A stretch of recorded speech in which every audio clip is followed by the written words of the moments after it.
Alors, l'idée, c'est qu'on passe peut-être un peu plus rapidement sur la TTF que sur le temps de travail. Go. OK. Go. Alors, bonjour à tous. Merci à tous d'être à l'antenne ce soir. Merci, Monsieur Pierre Larouturou, d'être présent pour cette conférence de Terra Nova Jeune avec nos amis de Direct Citoyen. On est ravis de vous accueillir. Alors, je vous propose que Apolline… Comment ? Je suis ravi d'être là. Merci de m'avoir invité. Merci. Alors, je vous propose qu'Apolline vous fasse d'abord une première présentation de votre parcours et puis ensuite, on enchaînera avec des questions, peut-être d'abord sur l'actualité du Parlement européen, notamment de la taxe sur la transaction financière, et puis ensuite sur la répartition du temps de travail qui va être notre sujet de débat ce soir. Très bien. Donc, je vais essayer de résumer les nombreuses actions militantes qui jalonnent votre parcours. Ingénieur agronome de formation, puis diplômé de Sciences Po Paris, vous avez commencé votre carrière en conseil en stratégie. Vous lancez votre première action militante en 1993 au retour d'une année de bénévolat au sein d'ATD Quart Monde, en initiant le débat sur la semaine de 4 jours pour lutter contre le chômage. Votre engagement politique prend un nouveau tournant lorsqu'en 2003, avec Michel Rocard et Stéphane Hessel, vous rédigez un traité de l'Europe sociale définissant 5 critères de convergence sociale: chômage, pauvreté, éducation, logement et de développement. Vous recevez le soutien de 400 personnalités d'un spectre politique large, mais c'est la peur du refus de la part du Royaume-Uni qui suscite finalement l'abandon du projet par Valéry Giscard d'Estaing. Vous êtes aussi connu comme un des 5 économistes cités par le journal Marianne pour avoir annoncé la crise financière de 2008, puisque dès 2005, vous aviez entamé votre première grève de la faim pour alerter sur les déséquilibres économiques qui se creusaient, avec un zoom sur l'endettement des États-Unis et de l'ensemble des pays occidentaux. Vous êtes élu conseiller régional d'Île-de-France entre 2010 et 2015. En 2012, vous contribuez à la création du collectif Roosevelt 2012 qui propose 15 réformes pour un New Deal européen. Puis, déçu déjà par le PS Europe Écologie Les Verts, vous fondez votre mouvement politique Nouvelle Donne. En décembre 2017, avec le climatologue Jean Jouzel, vice-président du GIEC, vous entamez un nouveau combat européen, cette fois basé sur l'urgence du réchauffement climatique. Il s'agit du Pacte européen Finance-Climat. L'année suivante, vous êtes choisi pour être l'un des 12 membres du Haut Conseil pour le climat créé par Emmanuel Macron. En mai 2019, vous êtes élu député européen et vous siégez actuellement dans le groupe des socialistes et des démocrates. Vous êtes membre de la commission de budget et de la commission des affaires sociales. En décembre de votre première année de mandature, vous vous faites remarquer au Parlement pour avoir introduit une trentaine de jeunes activistes pour le climat. Au même moment, vous êtes nommé rapporteur général du budget. En octobre, le Parlement vote votre proposition de budget. C'est la première fois qu'un projet de budget a le soutien de 5 groupes politiques différents. Récemment, la presse a beaucoup parlé de vous car pendant 18 jours à partir du 18 octobre 2020, vous avez entamé une grève de la faim pour faire pression sur le Conseil européen dans le but que les chefs d'État et de gouvernement acceptent enfin l'introduction d'une taxe sur les transactions financières intégrales qui permettrait d'abreuver le budget européen avec plus de 50 milliards d'euros par an pour la santé, le climat et l'emploi, en taxant donc la spéculation. Cette taxe va notamment être l'objet de notre entretien et vous allez avoir l'occasion de nous exposer ses tenants et ses aboutissants. Alors, merci Apolline. Alors, je vous propose d'enchaîner avec voilà, une première question donc, sur cette taxe sur les transactions financières. Est-ce que vous pouvez nous résumer en quelques mots en quoi ça consiste et nous dire pourquoi est-ce qu'on en parle maintenant, alors que c'est une idée que vous défendez depuis plusieurs années? Merci Apolline pour effectivement ce portrait très complet. Il y a des trucs que j'avais oubliés, mais tout est juste. Et je suis très heureux d'avoir participé à toutes ces actions. Pourquoi taxer la spéculation? C'est une question de justice fiscale et d'efficacité économique et sociale. C'est une idée que certains défendent depuis 20 ou 30 ans. Autrefois, on l'appelait la taxe Tobin, du nom de James Tobin, qui est un prix Nobel, qui est mort maintenant, mais qui disait qu'il était normal de mettre à contribution un tout petit peu les marchés financiers. Quand je parle de justice fiscale ou d'efficacité économique, c'est pour dire que tous, on participe au financement des services publics. La plupart d'entre nous, on paye des impôts locaux, des impôts nationaux, et on paye de la TVA. Vous m'avez peut-être vu au Parlement européen, j'ai expliqué que quand j'avais acheté ce téléphone sur lequel je vous parle, j'avais acheté, je dis devant Mme von der Leyen, la présidente de la Commission, j'ai payé 20% de TVA sur ce téléphone. Et puis j'ai montré une boîte de raviolis qui est toujours dans mon bureau. Et j'ai dit même les plus pauvres, même ceux et celles qui vivent dans la rue, ou même des gens qui vivent avec le minimum vieillesse, on leur demande de payer 5,5% de TVA. On trouve que même les plus pauvres doivent payer 5,5% de TVA dans tous les pays d'Europe parce qu'il faut qu'ils participent au financement de l'éducation, de la police ou de la santé. Pourquoi est-ce que les plus pauvres payent 5,5 de TVA pour manger, ce qui est absolument indispensable? Et pourquoi sur les marchés financiers, c'est 0,0%? 0,0%. Est-ce que c'est parce que c'est encore plus important que de manger? Est-ce que c'est parce que les gens qui vont sur les marchés financiers sont encore plus pauvres que les SDF? La réponse est non, c'est juste un scandale. Et vous l'avez dit, la proposition est sur la table depuis très longtemps. Il y a 20 ans, je crois que Attac avait été créé en France, le mouvement Attac avait été créé pour ça. Au début, Attac, c'était pour la taxe, une association citoyenne pour taxer la spéculation. Et puis en 2010, il y avait eu de très grands mouvements, des gens très, très différents. Ce matin, j'étais avec un syndicaliste autrichien, mais il y a 2 semaines, je travaillais avec des jésuites qui travaillent avec le pape François.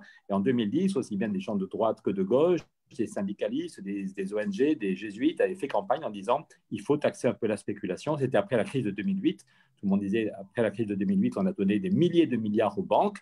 Elles vont mieux, tant mieux, il faut taxer la spéculation. Et en 2011, la commission Barroso, donc la commission officiellement, et Barroso depuis il est parti chez Goldman Sachs, c'est pas l'aile gauche de Die Linke ou de Podemos, la commission Barroso avait dit oui, c'est possible et c'est normal. Et elle avait repris l'argumentaire. Les banques ont reçu des centaines de milliards, plus de 4 000 milliards, le chiffre qui est cité dans le communiqué de Barroso. Elles bénéficient d'exonérations fiscales qui font qu'elles payent il y a des milliards qu'elles devraient payer qu'elles ne payent pas. Et donc, la commission Barroso proposait de créer une petite taxe, 0,1%, 0,1 sur les actions et 0,01% sur les obligations, les produits dérivés et le reste. Et elle disait que ça rapporterait 80 milliards par an si on mettait en place. Elle disait c'est faisable en 2 ans, c'est pas faisable en 3 semaines, mais en 2 ans c'est faisable. Il faut le mettre dans les banques, dans les logiciels, mais tout ça se fait maintenant par l'informatique, donc c'est pas très compliqué. Et elle disait ça rapporterait 80 milliards chaque année si on la mettait en place. Avec le Brexit, on a perdu à peu près 30%, donc le Parlement a refait les calculs et des gens de la Commission nous ont aidés. Avec le Brexit, on a perdu 30%, mais les marchés financiers vont très bien. Je n'ai pas apporté tous mes graphiques ce soir, mais les chiffres en 2020, l'économie réelle en 2020, elle est très très mal avec le virus, mais les marchés financiers, le volume échangé était 45% plus important sur les vrais marchés, les vrais chiffres donnés par l'autorité des marchés financiers, plus 45% pour les volumes en 2020 par rapport à l'année où Barroso avait fait ses calculs.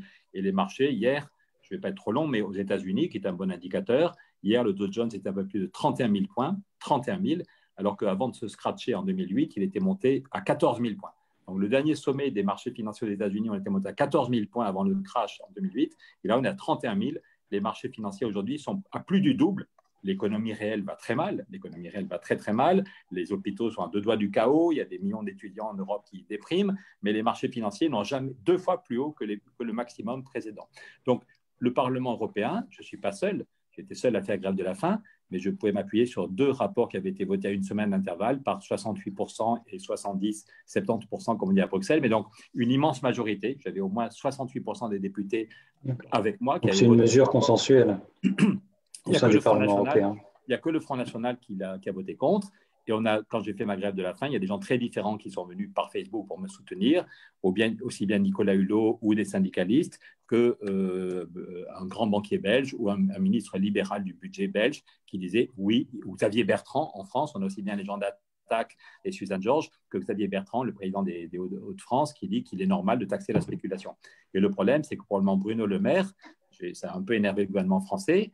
Et depuis le mois de juillet que des membres du gouvernement me disent on va essayer de faire bouger la France. Et donc, parce qu'un haut fonctionnaire est venu me voir discrètement, aujourd'hui, là, je ne suis pas en tenue de député et de rapporteur du budget, mais il y a des fois que je fais sérieux à Bruxelles. Et un haut fonctionnaire est venu me voir très discrètement près de chez moi pour pas qu'on nous voit au Parlement ni ailleurs. Et il m'a donné en main propre la lettre du ministre autrichien des Finances que j'ai fait fuiter à Mediapart. Et le ministre autrichien des Finances dit l'Autriche veut relancer la négociation sur la taxe sur les transactions financières, le vrai projet, celui qui est sur la table depuis Barroso en 2011, et la position française amène à ce que 99%, le chiffre est marqué dans la lettre du ministre autrichien, la position la TTF qui existe en France et la position qui est défendue par Bruno Le Maire et Emmanuel Macron amène à ce que 99% des volumes ne soient pas taxés. Aujourd'hui, la taxe qui existe en France, c'est uniquement sur les actions des grands groupes. c'est à peu près 1% ou 1,5% de tous les volumes. Et par contre, tous les produits dérivés, toutes les obligations ne sont pas taxées. Et donc, le ministre autrichien, c'est quand même un peu la honte pour la France, parce que le ministre autrichien, c'est quand même la droite dure. Hein. La droite autrichienne, ce n'est pas des alternatifs. Hein. Et le ministre autrichien conclut en disant, le dernier paragraphe, c'est « Si c'est la position française qui l'emporte, l'Autriche se retire de la salle des négociations ». Donc aujourd'hui, c'est la France qui bloque. Oui, surtout qu'on a obtenu que suite à notre travail du Parlement, peut-être suite à le fait d'être rapporteur général du budget, j'étais assez étonné, assez ému, parce que Apolline l'a dit, j'ai en même temps eu un blâme. Je crois qu'elle n'a pas dit que j'ai eu une sanction. J'ai fait rentrer 30 jeunes qui ont foutu un peu le bazar, on va dire poliment. Il y a 30 jeunes activistes que j'ai fait rentrer au Parlement pour des copains de Greta qui sont venus hurler pour nous réveiller un peu. Donc j'ai eu droit en même temps à une sanction parce que j'avais fait rentrer ces 30 jeunes un peu bruyants, mais je ne regrette pas une minute de les avoir fait rentrer. Et en même temps, j'ai été nommé, on m'a demandé d'être rapporteur général du budget. Chaque année, il y a une ou un député à qui on confie cette responsabilité au nom de tout le Parlement, d'être celui ou celle qui va négocier le prochain budget, tout le budget de l'Europe pour le voilà.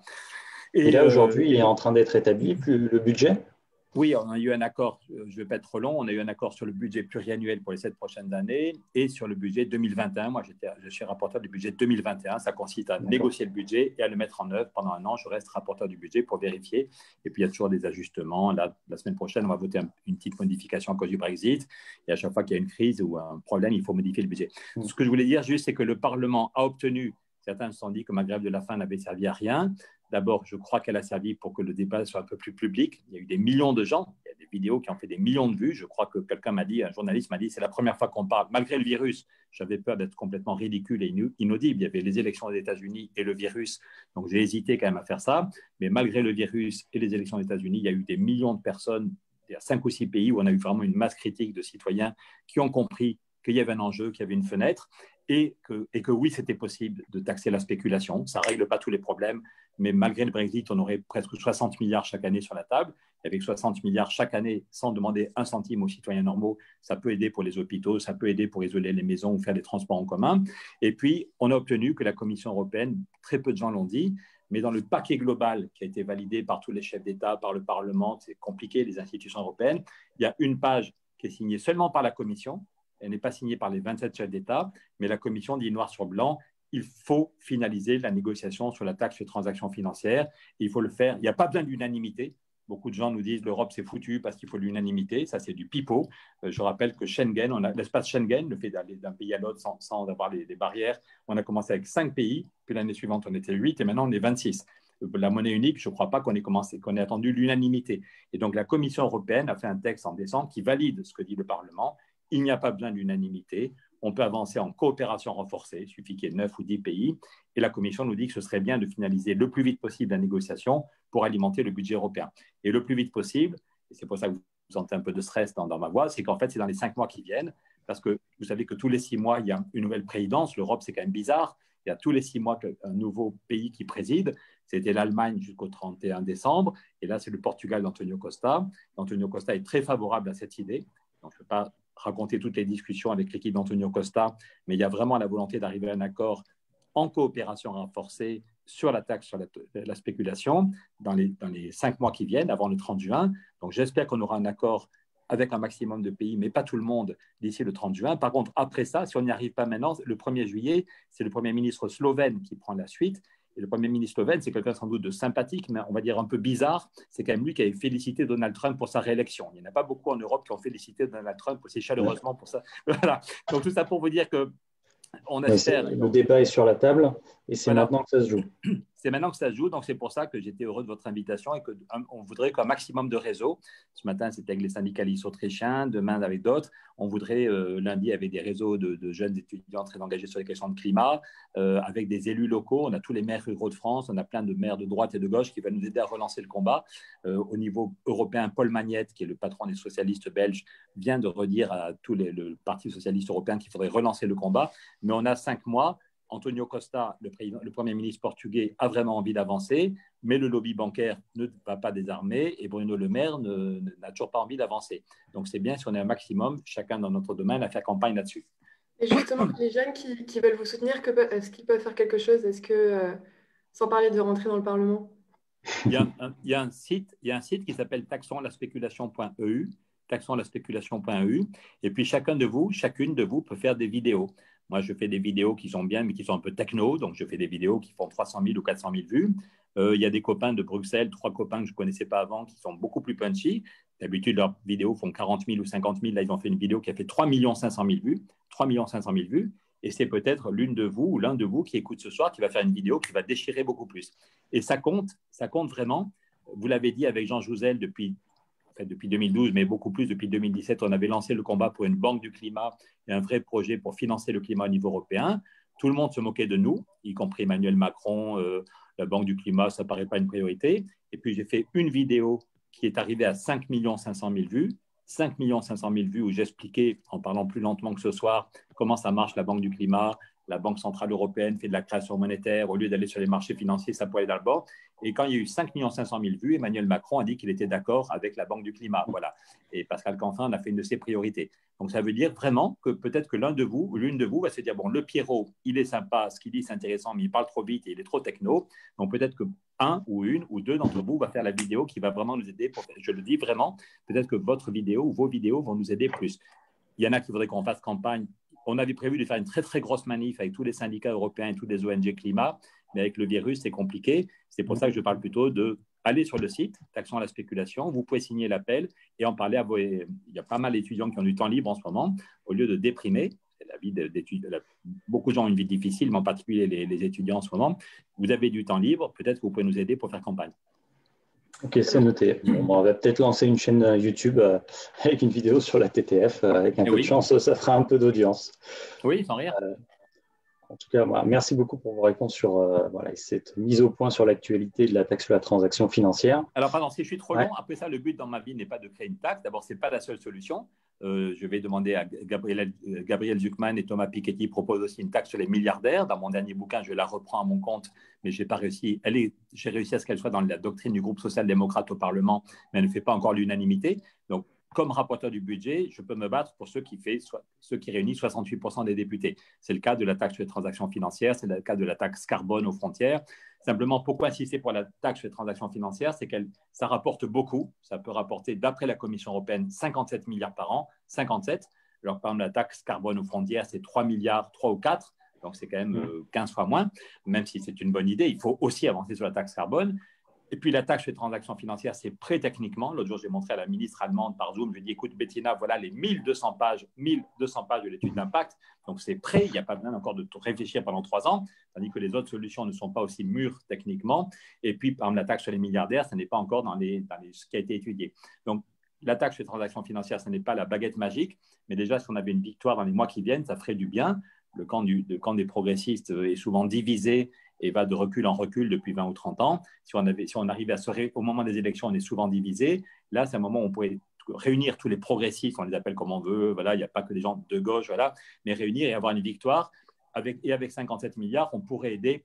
On travaille avec les gens de la conférence citoyenne. Vous savez, Emmanuel Macron avait promis qu'il allait reprendre sans filtre les propositions de la conférence citoyenne. Une des propositions sur le climat, une des propositions les plus importantes est d'isoler toutes les maisons et de donner un cadre. Dire dans 20 ans, toutes les maisons, toutes les écoles, toutes les universités doivent être financées. Tout à fait. Et ça n'est pas possible de donner une obligation légale si on ne dit pas qui paye. Parce que pour isoler vraiment une maison, c'est 20 000 euros ou 25 000. On ne va pas demander à chaque famille de payer 20 000 euros. Donc, en fait, il n'y aura jamais… Il faut qu'il y ait une obligation, il faut qu'il y ait un cadre pour dire dans 20 ans, tout le monde doit avoir isolé sa maison, son immeuble, son école, son université, son théâtre ou son église. Mais s'il n'y a pas des financements, donc mon but n'est pas d'avoir une taxe. Mon but dans la vie, quand je me réveille, ce n'est pas je veux créer une taxe. Ce que je veux, c'est que n'importe quelle famille, n'importe quel village reçoive une aide financière et que ce soit facile, que ce soit durable. Aujourd'hui, les règles changent tous les 6 mois. C'est désespérant. Les copains de l'ADEME me disent que c'est désespérant. Il y a des aides, mais une fois vous avez une aide pour changer la fenêtre, l'année suivante, on dit mais non, la chaleur monte, il faut faire des aides. Voilà. Et puis, donc, c'est un bazar monstrueux. Du coup, tout le monde s'en fout. Ça, voilà. Donc, on voudrait qu'il y ait des aides très simples et que si vous isolez là où vous habitez, vous avez des gens compétents pour faire le diagnostic, des gens compétents pour faire les travaux et vous êtes sûr que vous recevrez un chèque au moins de la moitié de la somme. Et pour les plus modestes, de 90% ou 95%. Voilà. Et ça, au niveau d'un pays, on pourrait faire mieux. Emmanuel Macron et Bruno Le Maire pourraient faire d'autres arbitrages et mettre plus d'argent déjà et malgré la démission de Nicolas Hulot, hélas, ils ne l'ont pas fait, mais aucun pays n'y arrive vraiment tout seul. C'est pour ça que des aides européennes peuvent être très importantes. Surtout que la mesure est consensuelle et qu'il me semble que d'après la commission Barroso, l'impact sur les marchés financiers est vraiment minime puisque la taxe se limite à 0,01% ou 1% en fonction des cas. Donc effectivement, on croise les doigts pour que dans les 5 prochains mois, le Parlement européen et les institutions européennes puissent débloquer une mesure qui, pour le coup, semble assez consensuelle. Non, pardon, on ne croise pas les doigts, on se retrousse les manches et on se met à faire des vidéos et on se met à faire campagne. C'est noté, oui, chef. Vous avez le droit de prendre le week-end. Je suis un humaniste, je milite pour la réduction. Donc, on peut prendre un week-end pour se reposer, mais dès lundi, on se remet à faire campagne. On est démocrate, on fera un vote en interne pour valider ça, mais c'est noté. Alors, je vous propose qu'on passe sur le thème suivant, qui est la répartition du temps de travail. On sait que c'est un débat qui anime la gauche depuis des années. Les 35 heures qui ont été instaurées il y a 20 ans par le gouvernement Jospin sont aujourd'hui critiquées par certains, alors que d'autres proposent même de passer aux 32 heures. C'était des débats qu'on avait notamment à gauche au moment de la dernière élection présidentielle. Aujourd'hui, vous proposez la semaine de 4 jours, ce qui n'est pas forcément la même chose. Effectivement, on peut faire 32 heures sur 5 jours ou 32 heures sur 4 jours. Pourquoi est-ce que vous proposez cette mesure et comment est-ce qu'elle fonctionnerait? Alors, d'abord, ce n'est pas moi qui la propose, je ne suis pas tout seul. En fait, vous étiez sans doute pas né, la plupart d'entre vous, ça fait le vieux con qui raconte sa vie, mais en 93, tout le monde dit que c'est moi qui ai lancé le débat sur la semaine de 4 jours. En fait, c'est faux. Une semaine avant qu'on lance notre initiative avec quelques copains, c'est Antoine Riboud, le patron de Danone, qui est un des plus grands patrons industriels. Antoine Riboud a dit qu'il faut passer en septembre 93. Septembre 93 est un moment important parce que la gauche avait perdu les élections à cause de la flambée du chômage. En mars 93, la gauche se prend une baffe et Martine Aubry est ministre du Travail. Elle quitte le ministère en disant « Aujourd'hui, on vient de passer la barre des 3 millions de chômeurs, c'est un échec collectif pour nous. » Voilà, la gauche se prend une baffe parce qu'elle n'a pas su éviter la montée du chômage. Et Balladur arrive au pouvoir et n'a aucune solution. On me dit que le lien pour le live sur Facebook ne marche pas. Je ne sais pas si quelqu'un peut améliorer. On signale à notre équipe technique. OK. Excellent, merci. Donc, c'est un des grands patrons et c'est une année où les jeunes qualifiés sont au chômage. 93, c'est une année de petite récession, entre guillemets, moins 1%, mais les esprits évoluent parce que les jeunes, y compris les enfants des députés, les enfants des journalistes, sont au chômage. Et du coup, on ne peut pas se dire que c'est juste les gens pas très qualifiés, des quartiers difficiles qui sont touchés par le chômage, mais il faut qu'ils améliorent leur formation et ça ira.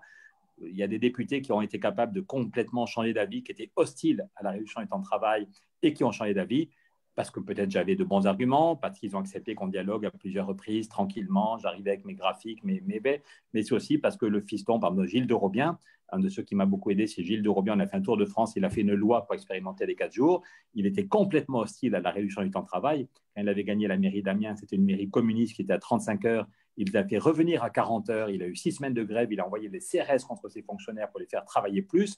Donc, c'est un monsieur qui était complètement hostile à la RTT en 89. Et en 93, quand je vais le voir, il m'écoute parce qu'il me faisait confiance, mais aussi parce que son fils qu'il adorait tellement, qui était Bac+5, qui était au chômage. Donc, l'explication, c'est juste les gens qui ont raté leurs études, qui sont au chômage, ça ne marchait pas. Donc, en 93, on avait une fenêtre pour lancer des idées nouvelles. Et celui qui lance l'idée de la semaine de 4 jours, c'est Antoine Riboud, le patron de Danone, qui dit il faut passer à 4 jours, 32 heures, sans étape intermédiaire. Ça obligera toutes les entreprises à créer des emplois. Et avant de dire ça, Antoine Riboud, qui n'était pas un farfelu, avait fait travailler les DRH de toutes les filiales de Danone, pour vérifier que les 4 jours, avec le financement qu'on proposait, étaient possibles. Et le financement, voilà.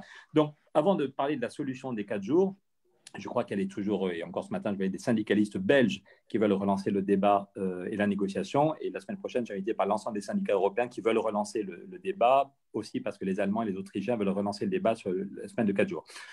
Et donc, il faut d'abord insister sur la gravité du problème du chômage, parce que si on vous avez peut-être vu hier ou avant-hier, je crois qu'il y a un homme qui est allé tuer une salariée, c'est absolument sinistre, à Pôle emploi, et tuer une DRH. Voilà, rien ne justifie une telle horreur, évidemment, mais il faut comprendre que le chômage fout en l'air des gens.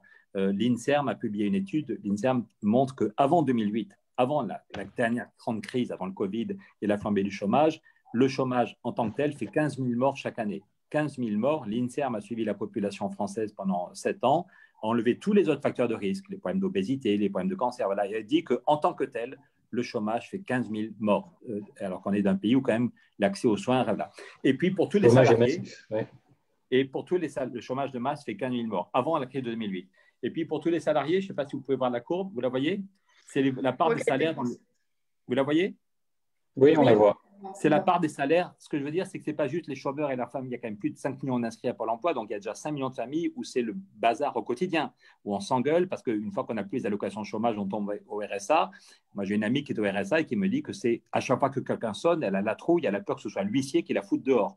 Donc, je pense que ceux qui sont là ce soir, on est tous peut-être avec des revenus corrects, on n'est pas trop inquiet, mais je pense qu'on ne se rend pas compte à quel point ça peut être une angoisse au quotidien. Cette amie me dit, heureusement, moi, j'ai mon fils qui a un boulot presque stable, j'arrive à ne pas être à la rue, mais à chaque fois que quelqu'un sonne, j'ai la trouille parce que j'ai toujours des factures en retard. Voilà. Donc, on n'imagine pas ce que c'est, on s'engueule à chaque fois quand les enfants veulent des nouveaux jeans ou des nouveaux tennis pour avoir des trucs un peu à la mode et que c'est juste hors de prix pour quelqu'un qui vit avec le RSA ou 800 € d'allocation. Donc, je pense qu'on sous-estime que dans les milieux dirigeants, on sous-estime la gravité du problème. Et puis, cette courbe, elle montre comment tous les salariés sont tirés vers en bas parce que la négociation sur les salaires, même si ce n'est pas marqué noir sur blanc, dans beaucoup d'entreprises, la négociation, c'est si tu n'es pas content, tu peux aller voir ailleurs. Si tu n'es pas content, OK, ça fait 10 ans que tu n'as pas eu d'augmentation, mais si tu n'es pas content, tu donnes ta DEM et ta démission. Et voilà. Et donc, la peur du chômage est dans toutes les têtes et dans tous les pays occidentaux. Cette courbe, c'est la somme pour les 15 pays les plus riches. Ce qui va au salaire diminue. C'était 67% du PIB dans tous les 15 pays les plus riches de la planète, 67% qui allaient au salaire et aux cotisations de sécu il y a 40 ans. Si tu n'es pas content, tu vas voir ailleurs. Si tu n'es pas content, tu vas voir ailleurs. Avant que la crise de 2008 éclate, ça n'était plus que 57%. C'est 10% du PIB, c'est colossal. Et Thomas Piketty, dans le premier livre qu'il avait fait, avant d'être célèbre, Thomas a fait un bouquin où il montrait comment la peur du chômage qui est dans toutes les têtes et qui déséquilibre la négociation était responsable de la plus grave, de la plus catastrophique contre-réforme fiscale qu'on n'avait jamais vue. Thomas Piketty disait la dernière fois qu'il y a eu une réforme fiscale courageuse en France, c'était Pierre Mauroy, c'est la gauche qui arrive au pouvoir en 81. Ça a été des mois et des mois de débats et d'engueulades à l'Assemblée nationale. Et après des mois de bras de fer, Pierre Mauroy a fait gagner aux salariés 0,3% du PIB en plus. Bravo, 0,3%. Mais depuis, sans aucun débat à l'Assemblée nationale, la peur du chômage fait que la part des salaires a baissé de 10% du PIB, 30 fois plus. Ce que Thomas Piketty montrait, c'est que la peur du chômage qui est dans toutes les têtes est responsable d'une contre-réforme fiscale qui est 30 fois plus. La gauche, Pierre Mauroy et Mitterrand avaient fait gagner plus 0,3% du PIB aux salariés, mais depuis, le boulet du chômage nous tire tous vers en bas et la contre-réforme est 30 fois plus importante. Donc, aujourd'hui, on parle de croissance et de croissance verte. Vous pensez que ça peut être une solution pour le chômage ou c'est juste des illusions? Là, c'est gênant parce que tout le monde va croire qu'on a répété le dialogue juste avant. Là, c'est gênant parce que c'était mon deuxième graphique. Mais merci quand même beaucoup. Voilà. Non, je rigole. Mais à jour. Désolé, c'est que j'ai besoin de faire des blagues nulles pour faire baisser le stress. J'ai des semaines un peu, donc je fais souvent des blagues nulles. Mais donc voilà la courbe de la croissance. La courbe de la croissance en France depuis 1960. Vous voyez l'évolution, voilà. Donc, et c'est pareil en Allemagne. Dans mon dernier bouquin, je montre la même courbe en Allemagne. Donc, je lis les chiffres. Dans les années 60, c'était 5,6 de croissance en moyenne, 5,6. Puis 3,7 dans les années 70, puis 2,2, voilà. Donc, vous voyez le trend. Il faut quand même être très optimiste pour penser que la croissance revient, alors que ça, c'est l'évolution de la croissance, alors que le reste du monde, États-Unis et Chine, continuent à tirer la croissance grâce à de la dette. L'an dernier, il y a un an, Jens Weidmann, j'allais souvent à Berlin avant le virus comme rapporteur du budget pour voir des ministres, des hauts fonctionnaires ou des députés. Et juste avant Noël, il y a un an, donc avant le virus, le patron de la Bundesbank disait « Attention, l'Allemagne est en train de retomber en récession ». Donc, même l'Allemagne, qui est la locomotive de l'Europe, a cette courbe, l'évolution de la croissance. Et sur les 10 dernières années, si l'Allemagne n'avait pas accueilli 1 500 000 réfugiés syriens, je ne peux pas vous offrir à tout le monde mon dernier bouquin, mais j'ai 0 centime de droit d'auteur et je le trouve quand même intéressant. Je vous encourage à le lire à la bibliothèque de votre quartier. Je montre comment, depuis les 10 dernières années, l'Allemagne, la locomotive de l'Europe, aurait eu seulement 0,7 de croissance, 0,7, s'il n'y avait pas eu 3 années très fortes grâce à l'accueil des réfugiés syriens, où les chiffres de Dessatis, l'INSEE allemande, dit non, ce n'est pas les exportations qui ont tiré la croissance, c'est le fait qu'on a accueilli 1 500 000 ou un peu plus d'1 500 000 réfugiés syriens qui apportent de l'énergie, on les nourrit, on les héberge, on construit, voilà. Donc même l'Allemagne Et le Japon, moi, quand j'étais étudiant à Sciences Po, on nous expliquait en 87, 89, on nous disait que le Japon allait bouffer tout le monde, il allait avoir une croissance fabuleuse. Le Japon, depuis que la bulle a éclaté en 89, n'a que 0,7 de croissance, 0,7, malgré des plans de relance pharaoniques. Ça, je vous encourage à le lire. Il vaut 5 euros. C'est le bouquin qu'on a fait avec Michel Rocard. Il date de 2013, mais l'essentiel reste juste. Donc, on ne peut pas. Donc, premier point, le chômage est absolument dramatique. Des gens qui se flinguent, des gens qui sont capables d'actes de violence monstrueux, comme hier dans la Drôme, 15 000 morts chaque année. Et puis, même ceux qui ne sont pas au chômage, même ceux qui ont un bon boulot, sont tirés vers en bas. Même qu'il n'y a plus que les jeunes très qualifiés qui peuvent négocier un peu leur salaire d'embauche la première année, mais quelqu'un qui a 30 ans, 40 ans, 50 ans, quel que soit son niveau de qualification, il prend ce qu'on lui donne dans la plupart des secteurs. Donc, il faut bien montrer qu'on est tous, absolument tous concernés par le chômage. Deuxième point, on ne peut pas compter sur la croissance, on ne peut pas compter sur le retour de la croissance pour créer des emplois. Donc, les deux leviers pour créer massivement des emplois, c'est agir pour le climat, le sujet précédent. Si on a de l'argent pour isoler les maisons, pour investir dans les transports en commun, pour payer des chercheurs sur les énergies renouvelables, sur le stockage du renouvelable, sur l'agriculture, bon, ça peut créer 900 000 emplois. L'ADEME dit que rien qu'en France, si on a les financements qu'on cherche, rien qu'en France, on peut créer 900 000 emplois, surtout aussi bien dans les grandes villes que dans les petits villages. C'est des emplois non délocalisables et partout, avec des vrais salaires et des boulots utiles. Et puis, c'est la question du temps de travail. Pourquoi la question du temps de travail se pose de façon aussi forte? C'est qu'on a fait des gains de productivité colossaux. Cette courbe, et après ça, je m'arrête avec des courbes, surtout si vous ne les voyez pas. Hop, hop, hop. Non, vous ne voyez pas. Vous ne voyez rien. C'est les gains de productivité. C'est que depuis 40 ans, grâce aux robots, grâce aux ordinateurs, grâce à la démocratisation de l'enseignement supérieur, on a multiplié par 8 le nombre d'étudiants. Là, il y en a plein qui ne peuvent pas aller à l'université, mais en 40 ans, on a multiplié par 8 le nombre d'étudiants qui ont accès à des formations post-bac. On a mis des milliards dans la formation continue. Il y a des robots, des ordinateurs. Donc, cette courbe, c'est bien de l'INSEE, qui montre que depuis 1975, on a fait plus de gains de productivité depuis 1975 que sur les 2 siècles précédents. Et donc, ce n'est pas la fin du travail, contrairement à ce que disent certains. Ce n'est pas la fin du travail. Il y a toujours besoin de gens qui travaillent. Les carottes ne poussent pas toutes seules. Les logiciels informatiques ne se font pas tout seuls. Les téléphones ne se construisent pas. L'État, voilà. Donc, ce n'est pas la fin du travail. Mais objectivement, on a besoin d'un peu moins de travail. Le bilan qui est fait par l'INSEE, c'est que, par exemple, en France, grâce aux bébés, il y a une démographie qui est très positive. Les bébés qui sont nés il y a 30 ans, c'est rigolo, ils sont devenus adultes. Ils sont bien, voilà. Il y a plus de femmes qui travaillent, il y a plus de bébés qui sont devenus adultes. Donc, la population active a nettement augmenté, alors que le besoin de travail, ce n'est pas qu'il s'est effondré, mais qu'il a baissé en gros de 10% sur les 30 dernières années. Donc, ça devrait être une bonne nouvelle. Si on était d'un pays un peu moins coincé, ça devrait être une bonne nouvelle. On n'a jamais été aussi nombreux grâce au travail des femmes, grâce aux jeunes qui sont nés il y a 30 ans, qui sont devenus adultes. On n'a jamais été aussi nombreux et aussi qualifiés pour travailler. Deuxième bonne nouvelle, tous les boulots répétitifs et dangereux, on a remplacé l'homme et la femme par des machines. Ça devrait être plutôt une bonne nouvelle.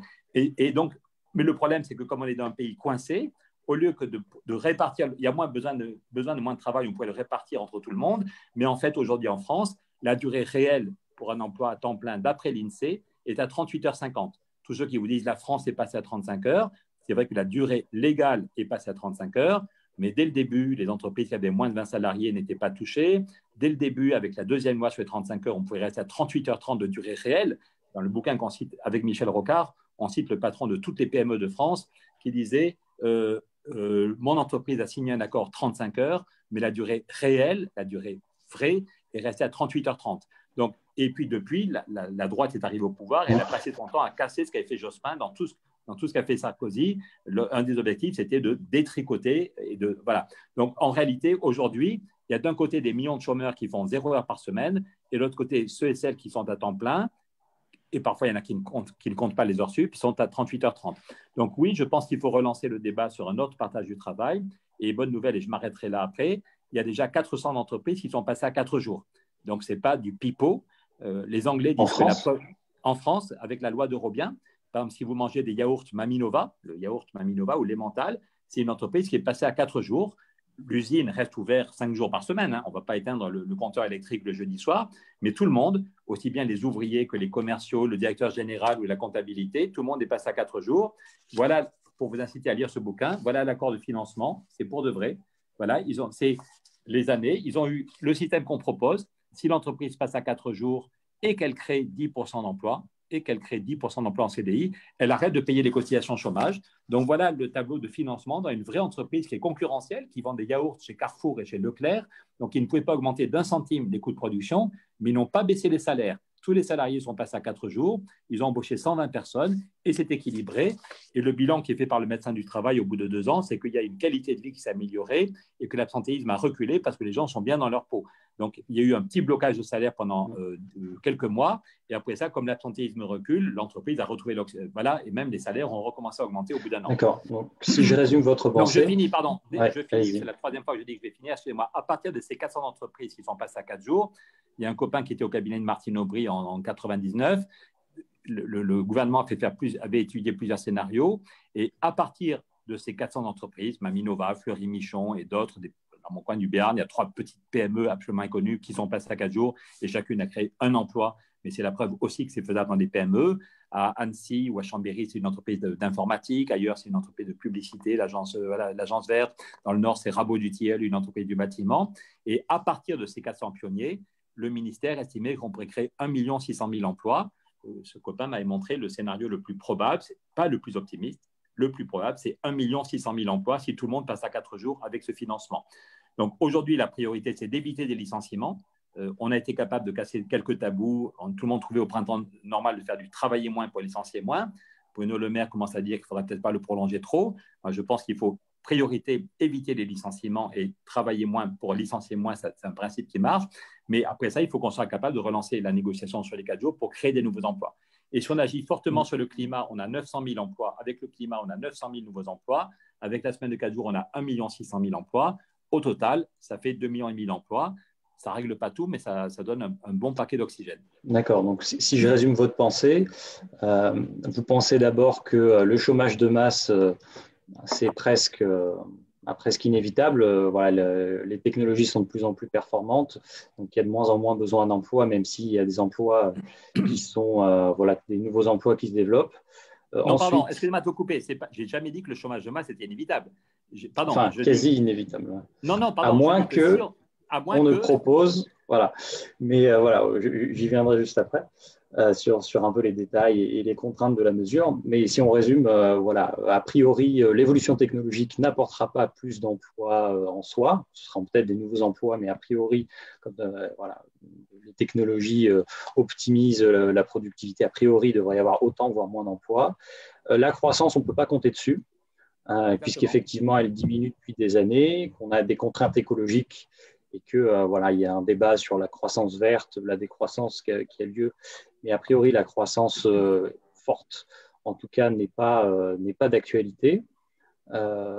Et donc la véritable question, c'est effectivement la répartition du temps de travail pour éviter pour répartir entre guillemets le travail, pour éviter qu'il y ait plus de chômage. Donc c'est une mesure de solidarité, c'est un effort collectif. Où tout le monde va diminuer son temps de travail pour pouvoir le partager. Après, la question qui revient, c'est qui finance, en fait. Puisqu'effectivement, quand on passe de 5 à 4 jours, est-ce que ça a un impact sur les salaires des employés? Est-ce que du coup, ils passent d'un salaire de 5 jours à un salaire l'équivalent à temps partiel à 4 jours? Est-ce que l'État peut le subventionner? Est-ce que c'est l'entreprise qui va maintenir les salaires et qui va payer? Comment est-ce que ça se dessine et comment on fait en sorte que cette mesure soit consensuelle au sein de la population? Parce qu'effectivement, si on dit aux Français, bon, vous avez passé de 5 à 4 jours, ça va peut-être convaincre certains cadres, notamment certains jeunes qui veulent avoir un meilleur équilibre entre vie professionnelle, vie privée, et qui ont des niveaux de rémunération qui vont faire qu'ils vont pouvoir se permettre de réduire leur temps de travail. Mais voilà, pour des gens qui sont en 35 heures hors RTT, qui ont surtout besoin d'un emploi stable, est-ce que c'est quelque chose qui est entendable? Alors, c'est une question très importante, merci beaucoup. J'ai peut-être parlé trop vite, mais ça se fait sans aucune baisse de salaire. Je répète plus lentement, sans aucune baisse de salaire. Je vous ai donné l'exemple d'une entreprise tout à fait concurrentielle, chez Maminova. Je répète, ils vendent des yaourts et de l'emmental chez Carrefour, au centre Carrefour et au centre Leclerc. ils sont tous passés à 4 jours, aussi bien les ouvriers, les contremaîtres, les gens de la gestion de production, le directeur général, le directeur financier, le directeur des ressources humaines. Et ils ont eu le vrai tableau de financement. Donc, l'idée, c'est que quand l'entreprise, c'est une idée que la CFDT avait mise sur la table au début des années 90, c'est dire qu'on pouvait activer une partie des dépenses consacrées au chômage. Et c'est possible en France, ce serait plus compliqué aux États-Unis ou ailleurs. Mais en France, heureusement, on ne laisse quand même pas les chômeurs dormir dans la rue. Il y a des allocations. On peut dire qu'elles sont trop courtes en période de crise, c'est un sujet tout à fait important, mais on consacre des dizaines de milliards entre ce qui est le financement des allocations des chômeurs par Pôle emploi, qui viennent des cotisations des salariés et des patrons. Chacun de nous, quand il est salarié, paye, et son patron aussi, son entreprise, des cotisations pour Pôle emploi. Mais il y a aussi les dépenses des départements. Quand les gens ne sont plus comptés comme chômeurs, parce que ça fait 2 ans qu'ils cherchent du boulot, ils n'en trouvent pas, ils ne sont plus comptés comme chômeurs, donc ils ne reçoivent plus d'allocations de Pôle emploi, mais ils ont des aides le RSA, et il y a des aides du département, et puis ils ont des aides pour le logement, et puis ils ont des aides pour l'accès à la... Donc, au total, dans le livre qu'on a fait avec Dominique Méda, on avait actualisé ces chiffres, mais il y a de mémoire, je suis fatigué, donc ne le prenez pas, le notez pas, mais entre les dépenses directes pour les allocations des chômeurs et les dépenses des départements et le manque à gagner pour la sécurité sociale parce qu'ils ne cotisent pas pour les caisses de retraite, les chiffres donnés par le ministère, c'est que le chômage nous coûtait, le plus grave, c'est les problèmes humains dont j'ai parlé tout à l'heure, mais le chômage, on y met 60 milliards chaque année, entre 50 et 60 milliards d'euros chaque année. Ce chiffre est à prendre avec des pincettes, je suis fatigué, mais le vrai chiffre est dans le bouquin avec Dominique Méda. Et donc, ce que disait la CFDT, parce que la CFDT gérait les caisses de chômage au début des années 90, c'était un système paritaire, et Nicole Notat et la CFDT avaient dit qu'on pourrait utiliser autrement, de façon plus active, de façon plus positive, au lieu de dire que juste on limite les dégâts pour les chômeurs, que si une entreprise passe à 4 jours et crée des emplois, on pourrait dire, pour faciliter la négociation, on vous met de l'argent sur la table. Et donc, c'est ce qu'on avait, partant de ce principe, on avait peaufiné avec plein de gens et on avait dit, si l'entreprise passe à 4 jours de façon souple et qu'elle crée 10% d'emplois, des vrais emplois, elle arrête de payer les cotisations chômage. Et à l'époque, Patrick Artus, qui est directeur d'études à la Caisse des dépôts et professeur à Polytechnique, avait fait un grand article dans la revue Options Finance. Et il y avait 4 pages d'équations peu compréhensible. Je vais parler poliment s'il y a des jeunes filles ici, mais ça rassure les économistes théoriques, plein d'équations. Et Patrick Artus disait, le système Larouturou tient la route. Il disait, je ne sais pas si c'est faisable en termes d'organisation dans l'entreprise, mais après 4 pages d'équations, Patrick Artus montrait bien que ce système est équilibré pour tous les acteurs parce qu'il n'y a d'exonération que si on crée des emplois. Et si on crée des emplois, il y a moins de dépenses pour les caisses de chômage et il y a plus de gens qui vont payer de la TVA et qui vont cotiser pour les caisses de sécurité sociale et les caisses de retraite. Donc, Patrick Artus disait, je ne suis pas patron de PME ou d'entreprise, je ne sais pas si ça marche en termes d'organisation, mais il n'y a aucune inquiétude pour les finances publiques et absolument aucune inquiétude du point de vue macroéconomique. Et comme par ailleurs maintenant, et comme on a 400 entreprises qui l'ont mis en place, on sait que c'est faisable en termes d'organisation. D'accord, donc ce serait une mesure qui permet d'avoir un équilibre entre finances publiques et, tout en créant de nouveaux emplois. Et est-ce qu'on Exactement. Et en termes... Pardon, allez-y, Pauline. Oui. Non, j'allais dire, est-ce qu'on ne pourrait pas aller plus loin? Et si on considère qu'il n'y a plus assez de travail pour tout le monde, mettons même en passant la semaine de 4 jours aux 32 heures, est-ce qu'on ne pourrait pas considérer de valoriser un autre type d'activité, c'est-à-dire pas seulement celle du travail, mais l'engagement associatif, bénévolat, et donc on en vient à la question du revenu universel. C'est-à-dire... donc, voilà, ça. Est-ce qu'on peut envisager, donc, en considérant qu'il n'y aura plus assez de travail pour tout le monde, est-ce qu'on peut envisager sérieusement donc, la question du revenu universel qui compenserait donc, ce changement de paradigme, en quelque sorte, du fonctionnement de la société?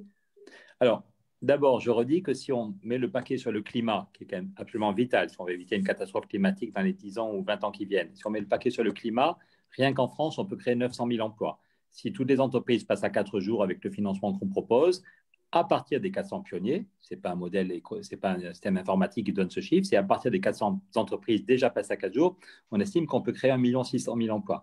Donc 900 000 emplois avec le climat, 1 600 000 emplois avec la semaine de 4 jours, ça fait déjà 2 500 000 emplois.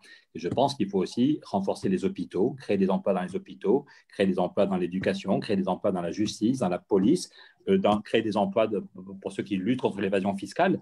Nicolas Sarkozy a en même temps supprimé de mémoire 10 000 postes. Sarkozy, c'est vraiment c'était difficile de faire mieux en accumulant les bêtises pour être vous, les scandales politiques. Il a, je crois, supprimé en même temps 10 000 postes de policiers voilà, et en même temps supprimer des milliers de postes parmi ceux et celles qui luttent contre l'évasion fiscale. Donc, je pense qu'il faudrait que, si la gauche revient au pouvoir dans 15 mois, qu'on mette le paquet sur le climat, qu'on relance la négociation sur les 4 jours, qu'on crée des postes dans les hôpitaux, dans la justice, dans la police, dans les services publics fondamentaux, et qu'on crée 3 000 ou 4 000 postes pour ceux et celles qui luttent contre l'évasion fiscale, ce sont des postes très rentables qui permettraient de financer. Voilà. Donc, au total, si vous faites un vrai paquet sur le climat, la semaine de 4 jours et les services publics fondamentaux, on peut créer 2 800 000 emplois. Donc, ça changerait beaucoup de choses. Et le but est, je ne crois pas qu'on aura 0 chômeur, mais le but est d'éviter le chômage de longue durée. Celui qui casse des gens, c'est le chômage de longue durée. Donc, si on crée 2 800 000 emplois, et si, comme le propose ATD Quart Monde, ou les gens qui travaillent dans les territoires 0 chômeur, on s'arrange pour que ce ne soit pas juste les plus jeunes, les plus qualifiés, les plus proches du marché du travail qui en profitent, mais qu'on a le souci que tout le monde en profite. Donc, il y aura toujours du chômage, mais on pourra avoir 6 mois de chômage entre 2 boulots. Et si on a de temps en temps 6 mois de chômage entre 2 boulots avec une bonne allocation et accès à la formation, ce n'est pas un drame. Voilà. Donc, déjà, avec ces 3 mesures-là, voilà. Et sur la question du revenu universel, je pense qu'il faut qu'on avance sur la question du financement. C'est un débat qu'on a compris au sein de Nouvelle Donne, encore tout à l'heure.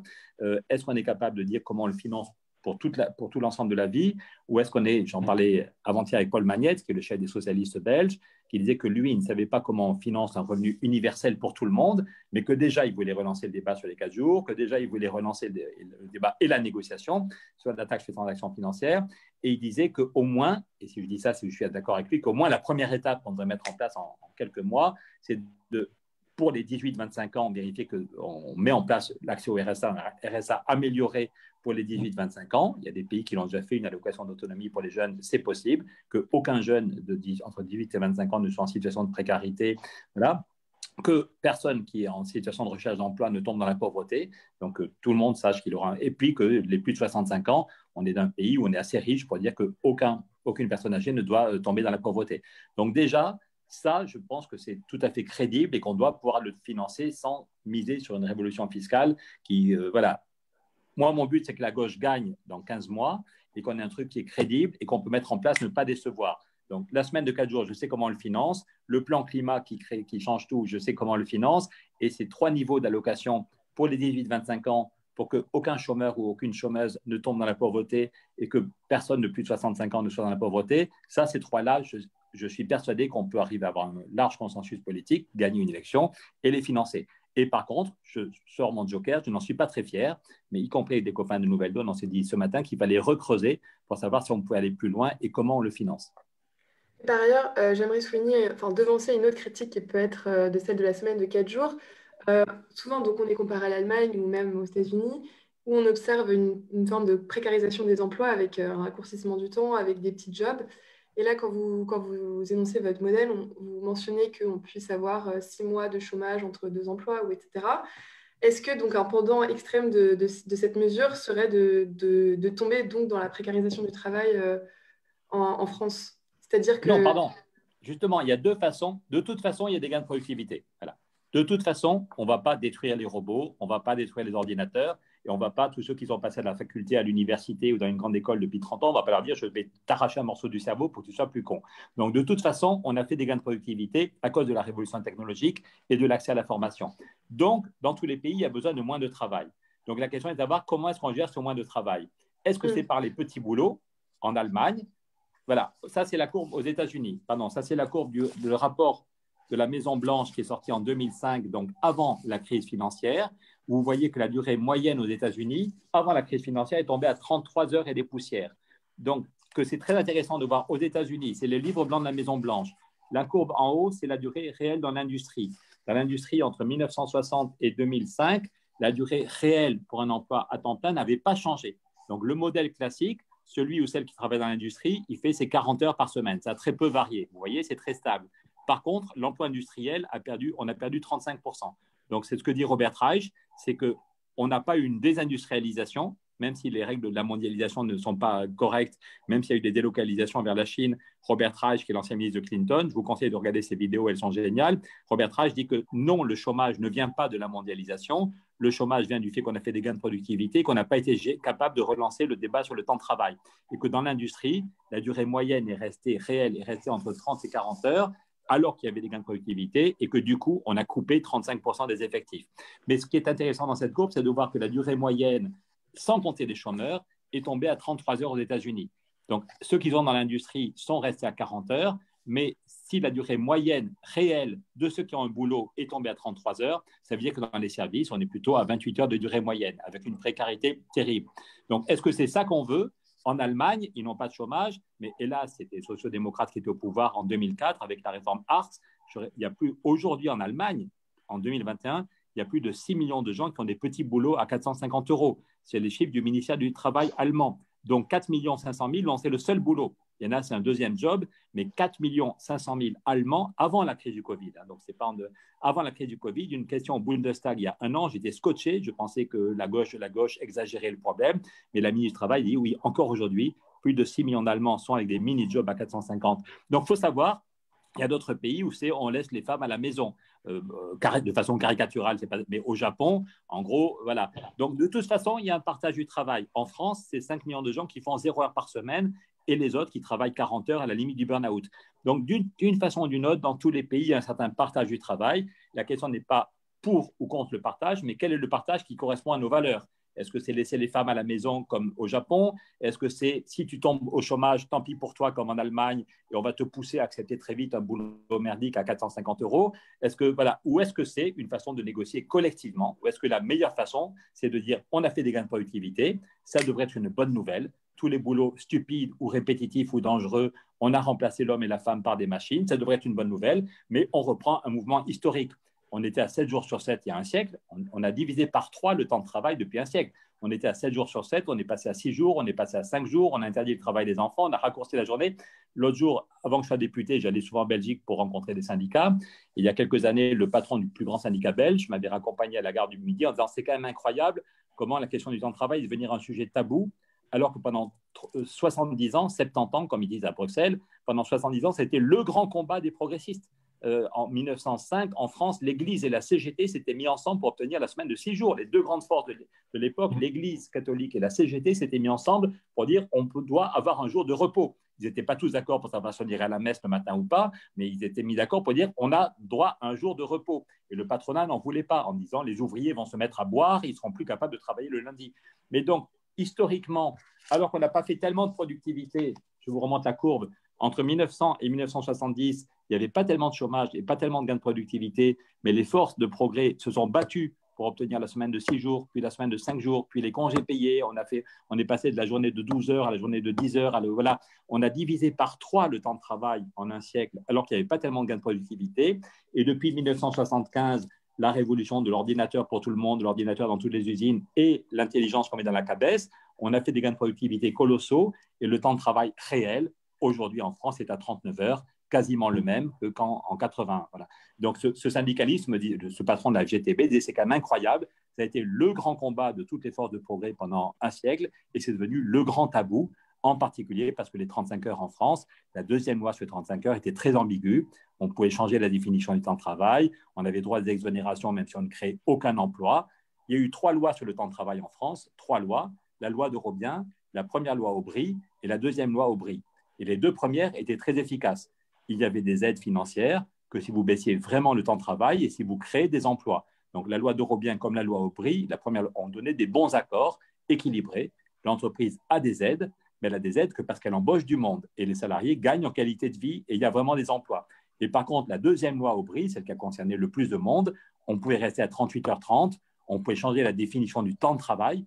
Les ouvriers de chez Michelin vous expliquent qu'avant, ils avaient gagné le fait que travailler le caoutchouc, ça sent mauvais, ça colle à la peau.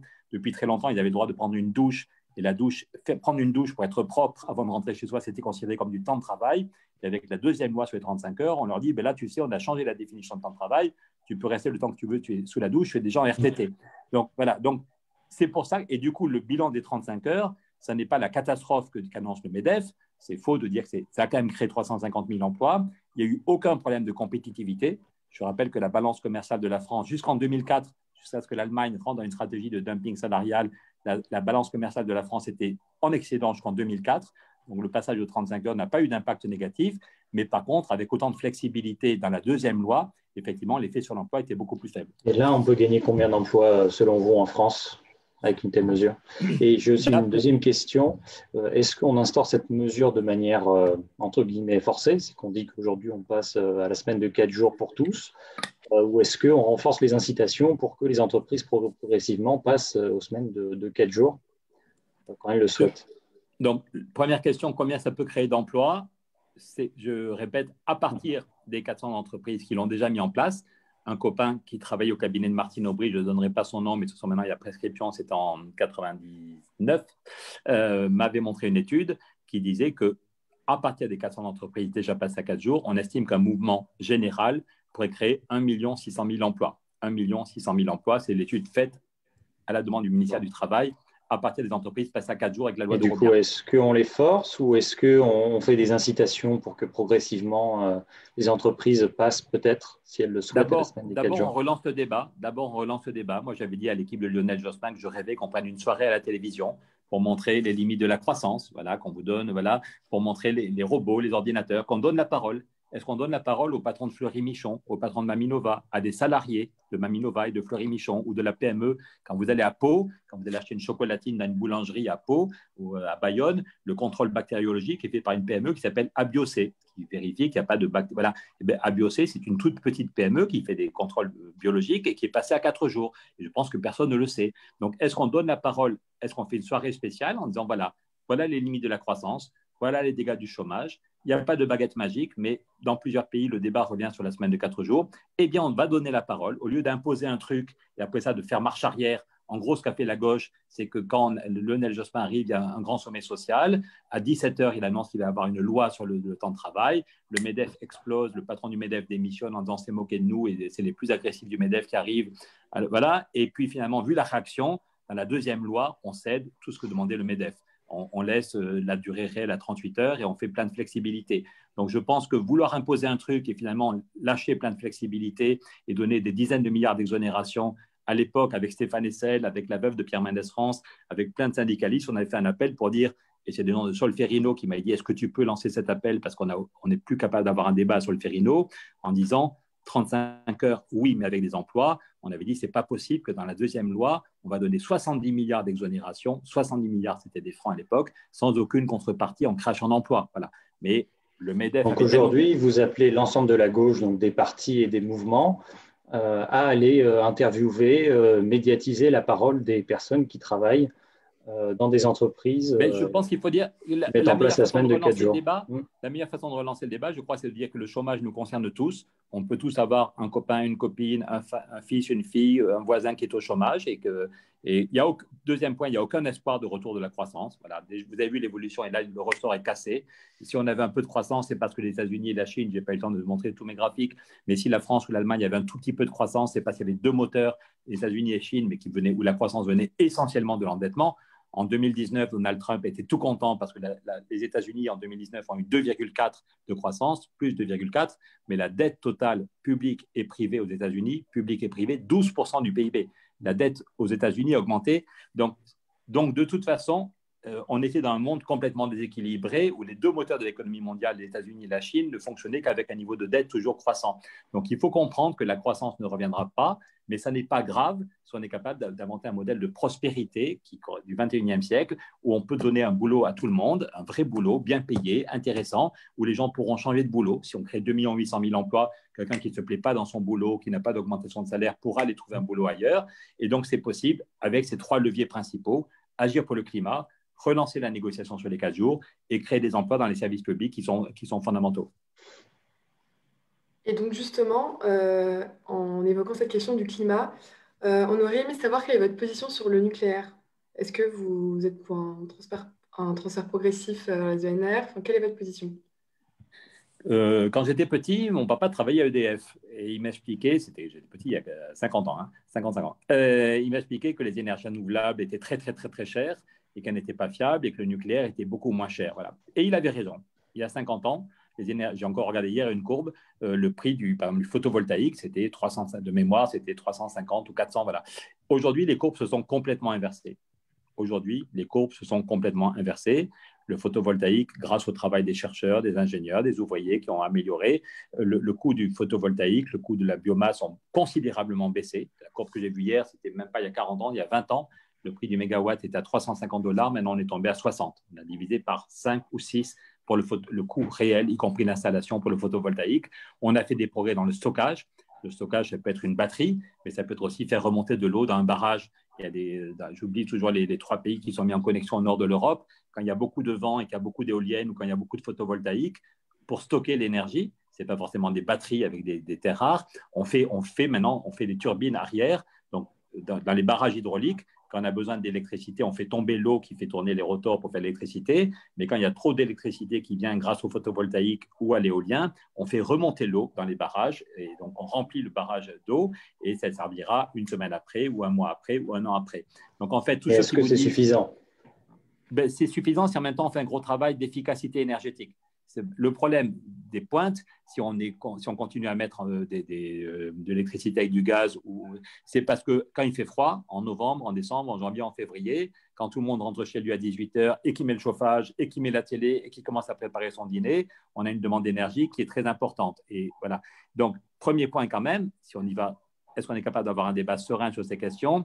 Les énergies renouvelables, il y a 50 ans, quand mon petit papa m'expliquait que les renouvelables étaient beaucoup trop chers, n'étaient pas fiables et que le nucléaire était beaucoup moins cher.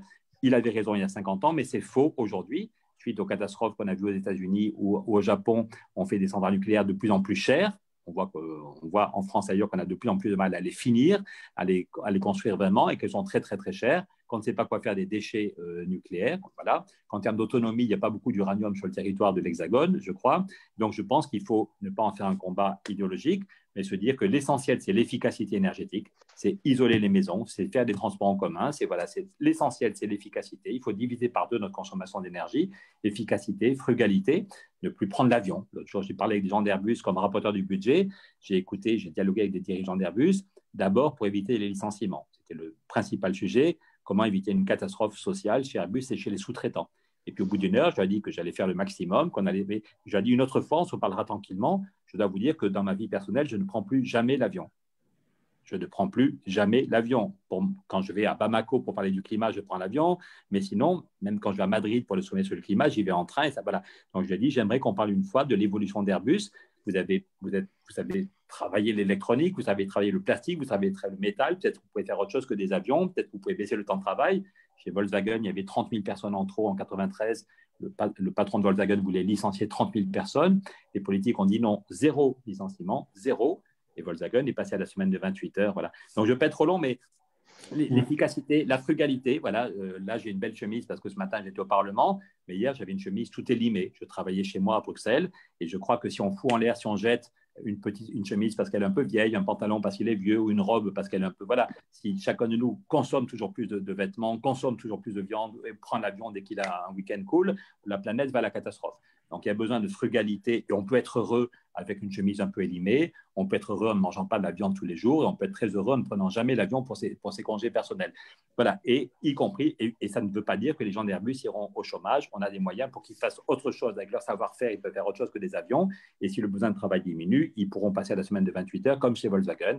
Volkswagen est resté compétitif en licenciant 0 personne au lieu des 30 000 prévus.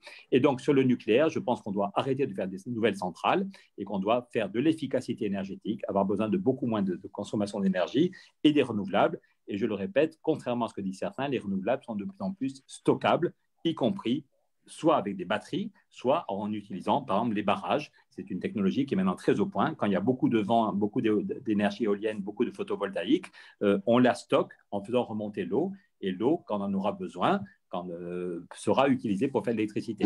Il y a l'hydrogène, il y a la question de l'hydrogène. Il y a aussi besoin encore de recherche sur la question de l'hydrogène. Il ne faut pas le présenter comme une solution miracle, mais ça peut être un bon moyen. Si tous ceux qui ont une voiture thermique aujourd'hui rêvent d'avoir une grosse voiture à l'hydrogène, une grosse voiture électrique, on ne s'en sortira pas. Voilà, ce modèle, ça ne marche pas. Par contre, je pense qu'on peut avancer sur l'hydrogène pour stocker les énergies et dans les transports. Pardon. Il y a une autre personne en France très investie sur le domaine de l'énergie, c'est sur la transition énergétique. J'aimerais vous parler de Jean-Marc Jancovici. Est-ce que vous avez déjà eu l'occasion d'avoir un dialogue avec lui? Est-ce que vous aimeriez avoir une discussion? Qu'en pensez-vous? Je crois que c'est quelqu'un qui est très intelligent, qui est très convaincu par la gravité du problème climatique. Et après ça, sur le nucléaire, on n'est pas toujours d'accord. Je pense que lui valorise un peu trop la solution nucléaire. Voilà. Mais Donc, ce serait bien. Mon ami Michel Rocard disait qu'il y a deux sujets dont on n'est jamais capable de parler sereinement en France, c'est le temps de travail et le nucléaire. Michel Rocard disait quoi? Vos deux sujets de prédilection, c'est merveilleux. Bon, il y a d'autres sujets sur lesquels c'est compliqué de parler sereinement, mais Michel disait toujours il y a deux sujets sur lesquels on n'arrive jamais à se parler sereinement. Donc peut-être que Apolline, vous pouvez nous aider à avoir un débat serein. Je crois que je n'ai pas encore convaincu Jean Covici sur la question du temps de travail. Et peut-être que voilà. Mais donc c'est bien voilà. Et moi j'aimerais que la gauche ait un projet de société. C'est pas juste mettre des rustines. On est vraiment si on n'est pas capable de changer dans les années qui viennent après la crise de 2008, on avait dit qu'on allait tout changer. En fait, on n'a rien changé. Est-ce que le choc est assez fort? Là, j'ai lu un bouquin du pape. Je vous conseille de lire le dernier bouquin, que vous soyez catho ou pas du tout catho. C'est une copine qui m'a offert ça pour les vacances de Noël. Et le bouquin du pape est passionnant. Et il explique qu'on est dans un moment critique. Il a des mots très durs pour définir le système économique actuel, que le monde financier, il explique que c'est le fumier du diable. Il ne dit pas que c'est un système de merde, il dit que c'est la merde du diable. Le pape François dit que ce système, c'est le fumier du diable.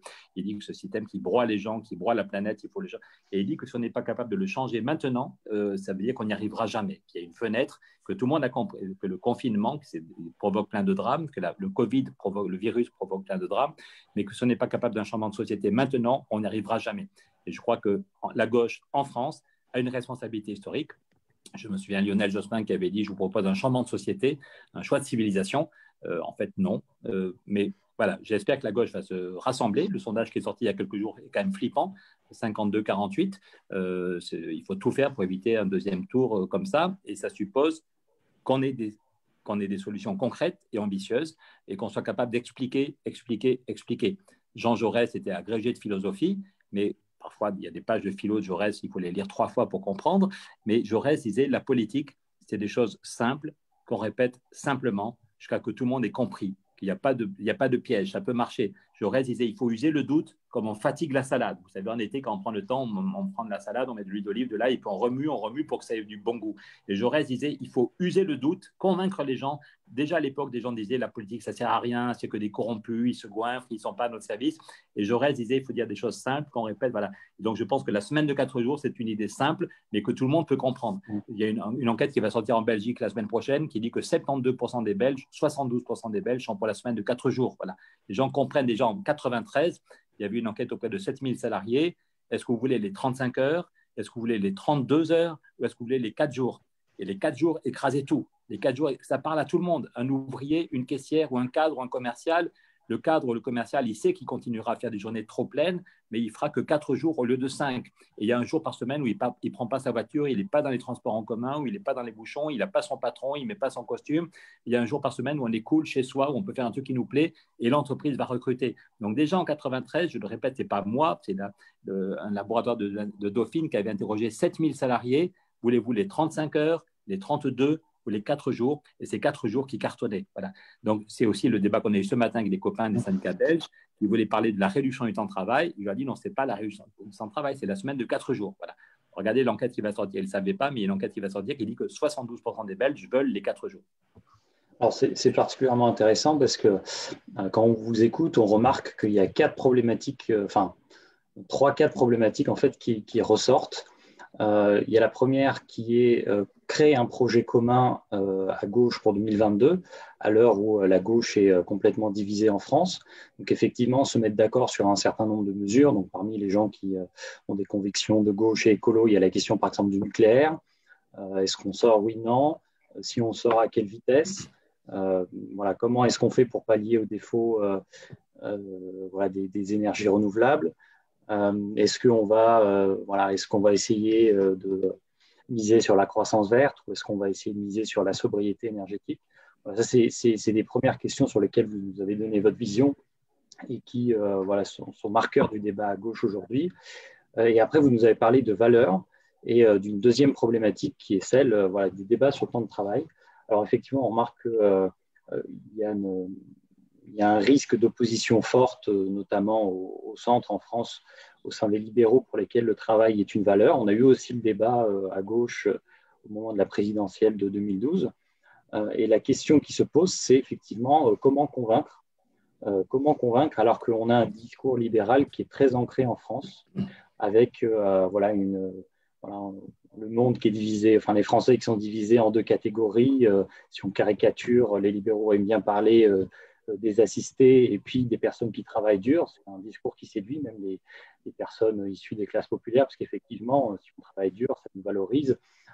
Mais bon, le côté, et voilà, ça donne quelque chose qui est autre chose que financier, qui est de la reconnaissance, qui est quelque chose que les classes populaires ont peut-être besoin en ce moment, la reconnaissance au-delà d'une aide financière en temps de crise, même s'ils en ont extrêmement besoin, parce que la situation notamment des étudiants est très précaire. Et toutefois, voilà, on remarque qu'il y a un discours libéral qui est très ancré, qui divise, voilà, qui va exclure des personnes pour flatter l'ego d'autres. Comment faire, comment s'en sortir, comment voilà, convaincre ces Français à avoir un discours de gauche qui puisse être consensuel et unifié sur ces questions-là. Est-ce que vous avez des pistes pour, voilà, en vue de la présidentielle de 2022? On sait que c'est bientôt, on sait que les enjeux sont grands. Est-ce que voilà, vous avez des recommandations sur la manière dont on peut aller convaincre les Français? D'abord, j'aimerais qu'on... discours chiffré et rationnel, qui bien sûr est essentiel si on veut voilà, être honnête avec les Français, mais pour lequel, voilà, mais qui ne suffit pas, puisqu'il faut aller convaincre plus largement, comme vous l'avez dit, avec des concepts simples qui peuvent être développés de manière un peu plus technique par la suite. Sur la question de la valeur travail, justement, c'est parce que le travail est quelque chose de fondamental qu'on ne peut pas laisser 5 millions de gens au chômage. Voilà. Et qu'il y a des gens qui se flinguent, qui tombent en dépression ou qui flinguent l'ancienne DRH parce qu'ils n'en peuvent plus de se sentir inutiles, ou parce que leur revenu, et ils ont un revenu de merde parce qu'ils sont tombés, ça fait 2 ans qu'ils cherchent un boulot et qu'ils n'ont même plus la location, et qu'ils ont honte devant leurs enfants et qu'ils s'engueulent avec leur conjoint à chaque fois qu'il y a une dépense. Et que, voilà. Donc je pense que c'est justement parce que le travail est fondamental, c'est qu'il faut tout faire pour que tout le monde ait un vrai boulot. Et c'est aussi, quand les mêmes nous parlent des valeurs familiales, c'est aussi qu'on veut avoir du temps pour soi. Qu'on soit seul, qu'on vive en couple, qu'on ait des enfants ou pas, on a besoin de temps pour sa vie perso.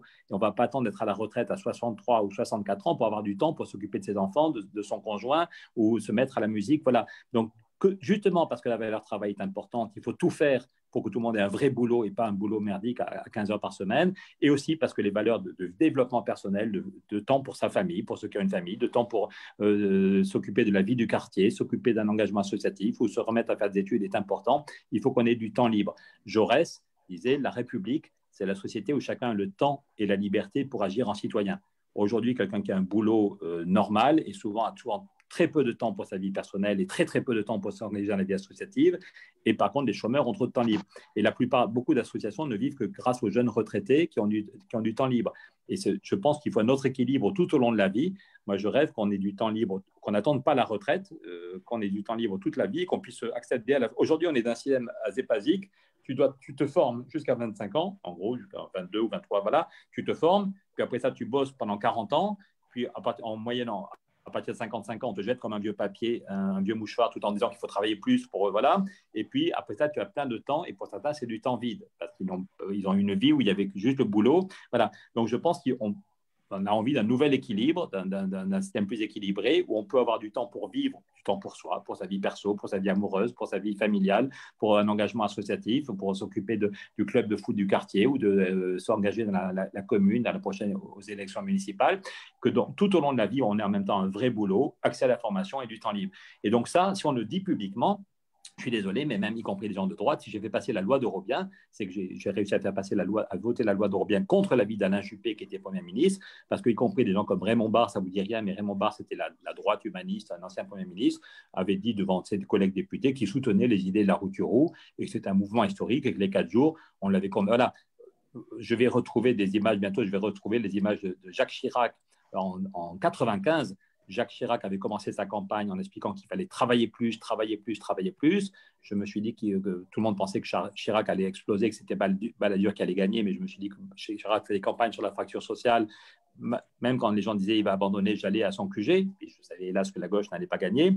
Et Chirac, quand il a été élu, la première visite qu'il a fait, c'est chez Brioche-Pasquier, et le 13 juillet 1995, il y a Jacques Chirac, président de la République, qui va chez Brioche-Pasquier. À l'époque, il n'y avait que 3 entreprises qui étaient passées à 4 jours. Et y compris le patron de Pasquier dit que lui-même est passé à 4 jours et que ça marche très bien. Et donc, Jacques Chirac, en 1995, demande pourquoi ce qui se fait chez Brioche-Pasquier ne se fait pas ailleurs.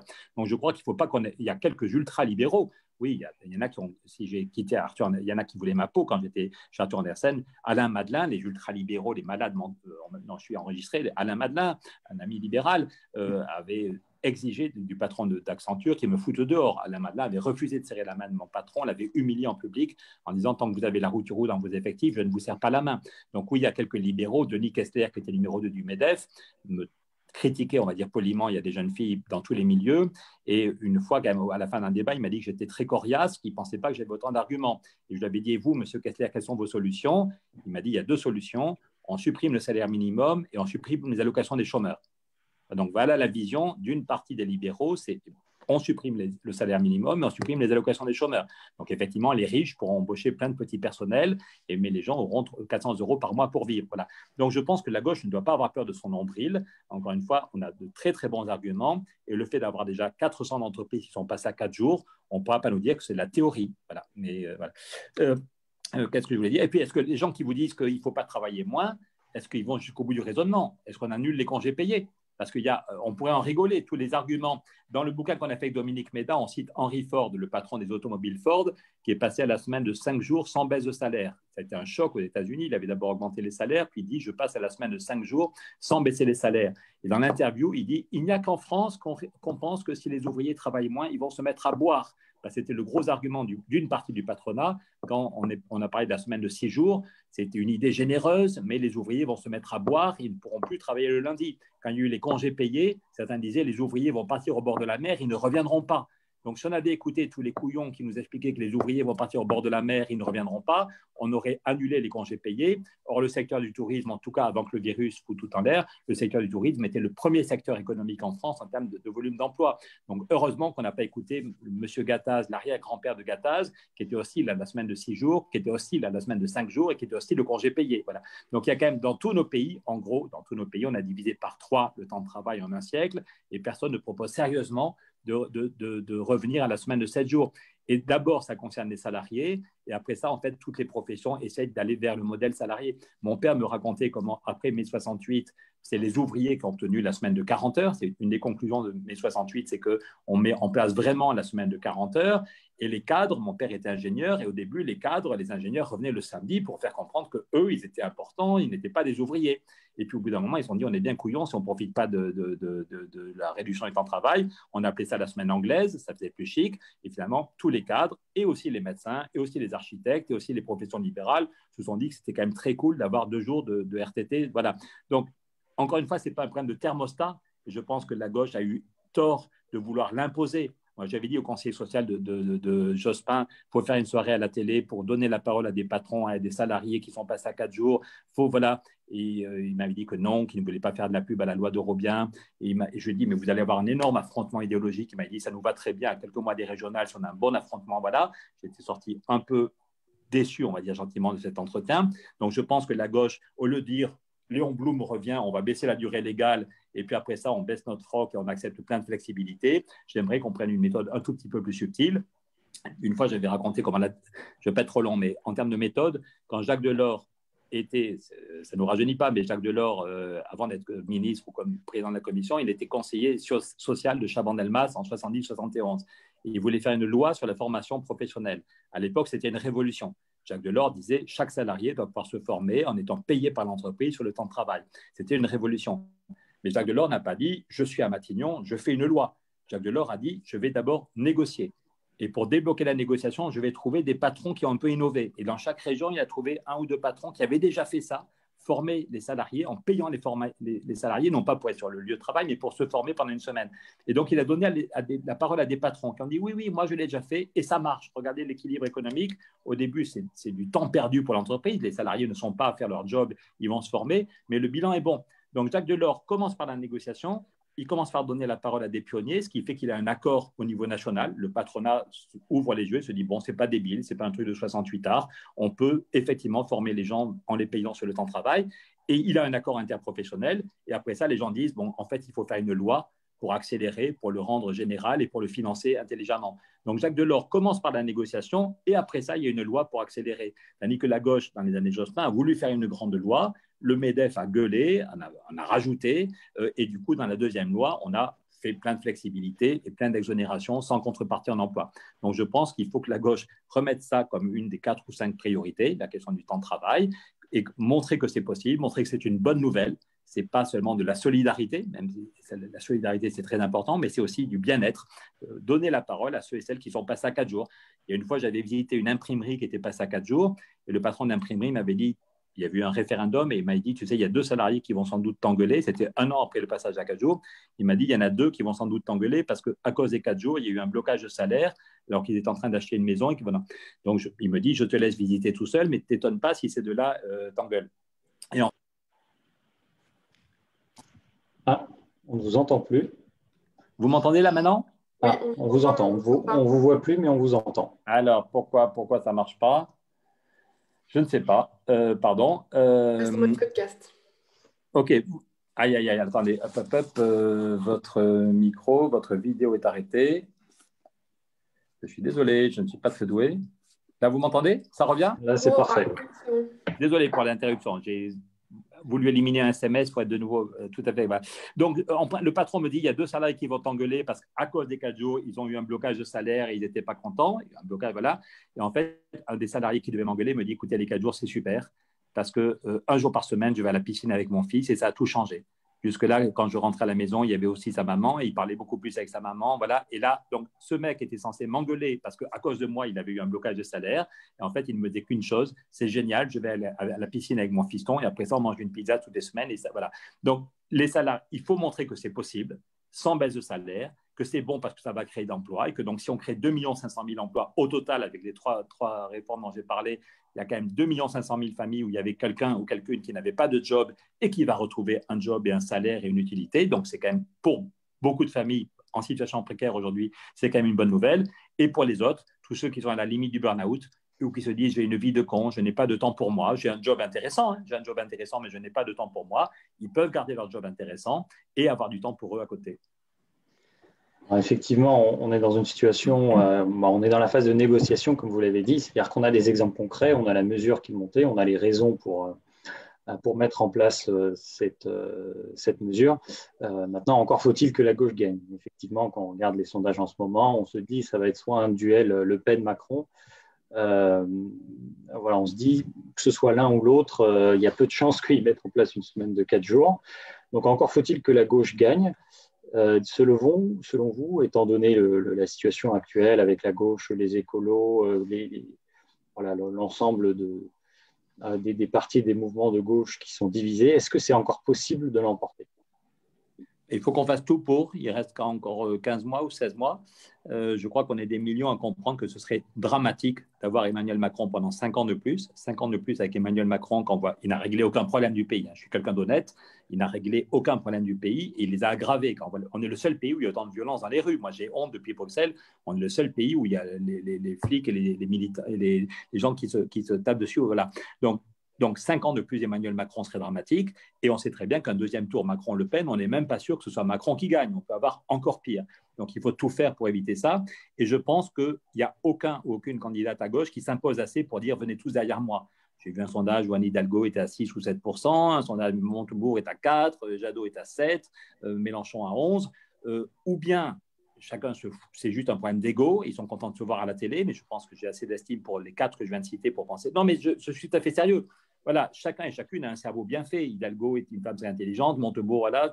Chacun se dit je suis un homme ou une femme adulte, j'ai un projet, ça peut très bien se comprendre. Mais il faut un principe de réalité, aucune ou aucun ne peut gagner tout seul. Donc je pense qu'il faut qu'on arrive à se mettre d'accord sur des projets et qu'on trouve un moyen. Voilà, Bernie Sanders peut ne pas être content, il n'a pas gagné la primaire, mais il est président de la commission des budgets. Et Bernie Sanders, il n'a pas gagné la primaire, mais il est quand même quelqu'un qui est très influent et Biden l'écoute. Et c'est quand même mieux que Biden ait gagné plutôt que d'avoir encore Trump pendant 5 ans, ou 4 ans aux États-Unis, pardon. Donc, je fais partie des gens qui pensent que c'est quand on voit le danger, quand on est très proche du précipice, de même que pour le climat, il y a plein de gens qui ne s'intéressaient pas à la question du climat il y a 5 ans et qui maintenant, le problème est tellement grave qu'ils ont compris qu'il fallait changer leur mode de vie perso et nos modes de vie collectifs.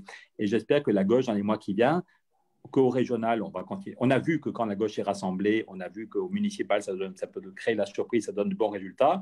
Et j'espère que les régionales vont permettre aussi ce rassemblement et qu'après ça, on va travailler sur un projet et qu'il y aura une forme de primaire qui va permettre de limiter le nombre de candidats. Sinon, on est ridicule. Nos enfants vont nous détester.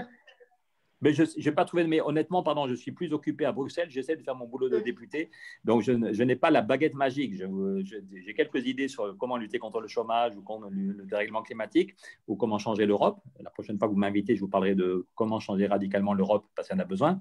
Mais voilà, pendant les vacances de Noël, j'ai rencontré des gens, j'ai passé une semaine à Paris et j'ai rencontré des gens qui vont tout faire pour qu'il y ait une unité et en disant, voilà, la primaire n'est pas un système génial, mais c'est le moins pire, sans doute.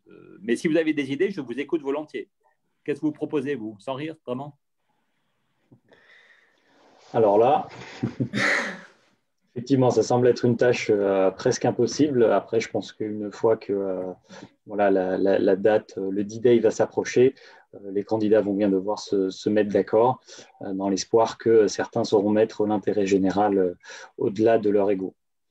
Mais d'ailleurs, dernière question, vous qui êtes à Bruxelles et donc un mandat européen, est-ce que finalement, de toute façon, l'échelon national est moins intéressant et que tout se passe maintenant à Bruxelles est-ce que vous verriez revenir à Paris, enfin plutôt en France, dans un mandat tous les mandats, pardon, tous ceux qui vous disent que 80% des décisions se prennent à Bruxelles, c'est du pipeau. Il y a plein de choses très importantes au niveau municipal.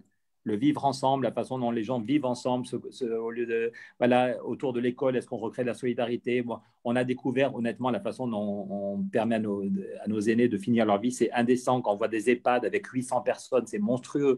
Donc là, je trouve vraiment avec le virus, moi, mes 2 parents sont morts trop jeunes à cause d'un cancer trop rapide. Donc, je n'ai jamais eu la question de est-ce qu'ils vont dans un EHPAD ou pas. Mais quand je découvre qu'il y a des centres avec 800 personnes âgées, c'est juste inhumain. Donc, je pense que, y compris en changeant les rythmes de vie des adultes et en changeant les rythmes des enfants autour de l'école, on peut inventer des nouvelles façons de vivre ensemble. Donc, il y a plein de choses géniales qu'on peut inventer au niveau local. Celui ou celle qui est maire d'une ville ou qui est adjoint ou adjointe peut faire des choses géniales, prendre son pied et être utile. Il y a plein de choses qu'on peut faire au niveau régional, il y a plein de choses qu'on peut faire au niveau national. Et il est fondamental sur les questions d'éducation, sur les questions de temps de travail, voilà, sur les questions de démocratie. Mitterrand, 74, disait « Je veux le pouvoir pour vous le rendre ». On est dans un système, aucun pays au monde, parmi les pays démocratiques, n'a un système aussi pyramidal. On peut vraiment regretter que Lionel Jospin ou François Hollande n'aient pas fait plus. Encore une fois, c'était le slogan de Mitterrand. 74, je veux le pouvoir pour vous le rendre. Il reprenait les arguments de Mendès France pour dire on ne peut pas avoir un système aussi monarchique. Ce que De Gaulle a fait est inacceptable. Donc, il faut que la gauche arrive pour changer les institutions, faire une constituante et sans doute par référendum, mettre en place un système beaucoup plus parlementaire. Et nous, Nouvelle Donne, on propose la loi d'initiative citoyenne. Donc, il faut un système beaucoup plus parlementaire, sans doute avec beaucoup plus de proportionnel. Et puis, il faut que le rôle du président soit beaucoup plus faible. Et il faut que une loi d'initiative citoyenne soit possible. Si un texte est signé par 100 000 citoyens, il arrive au Parlement avec la même importance qu'un texte qui vient de Matignon ou du ministère des Finances.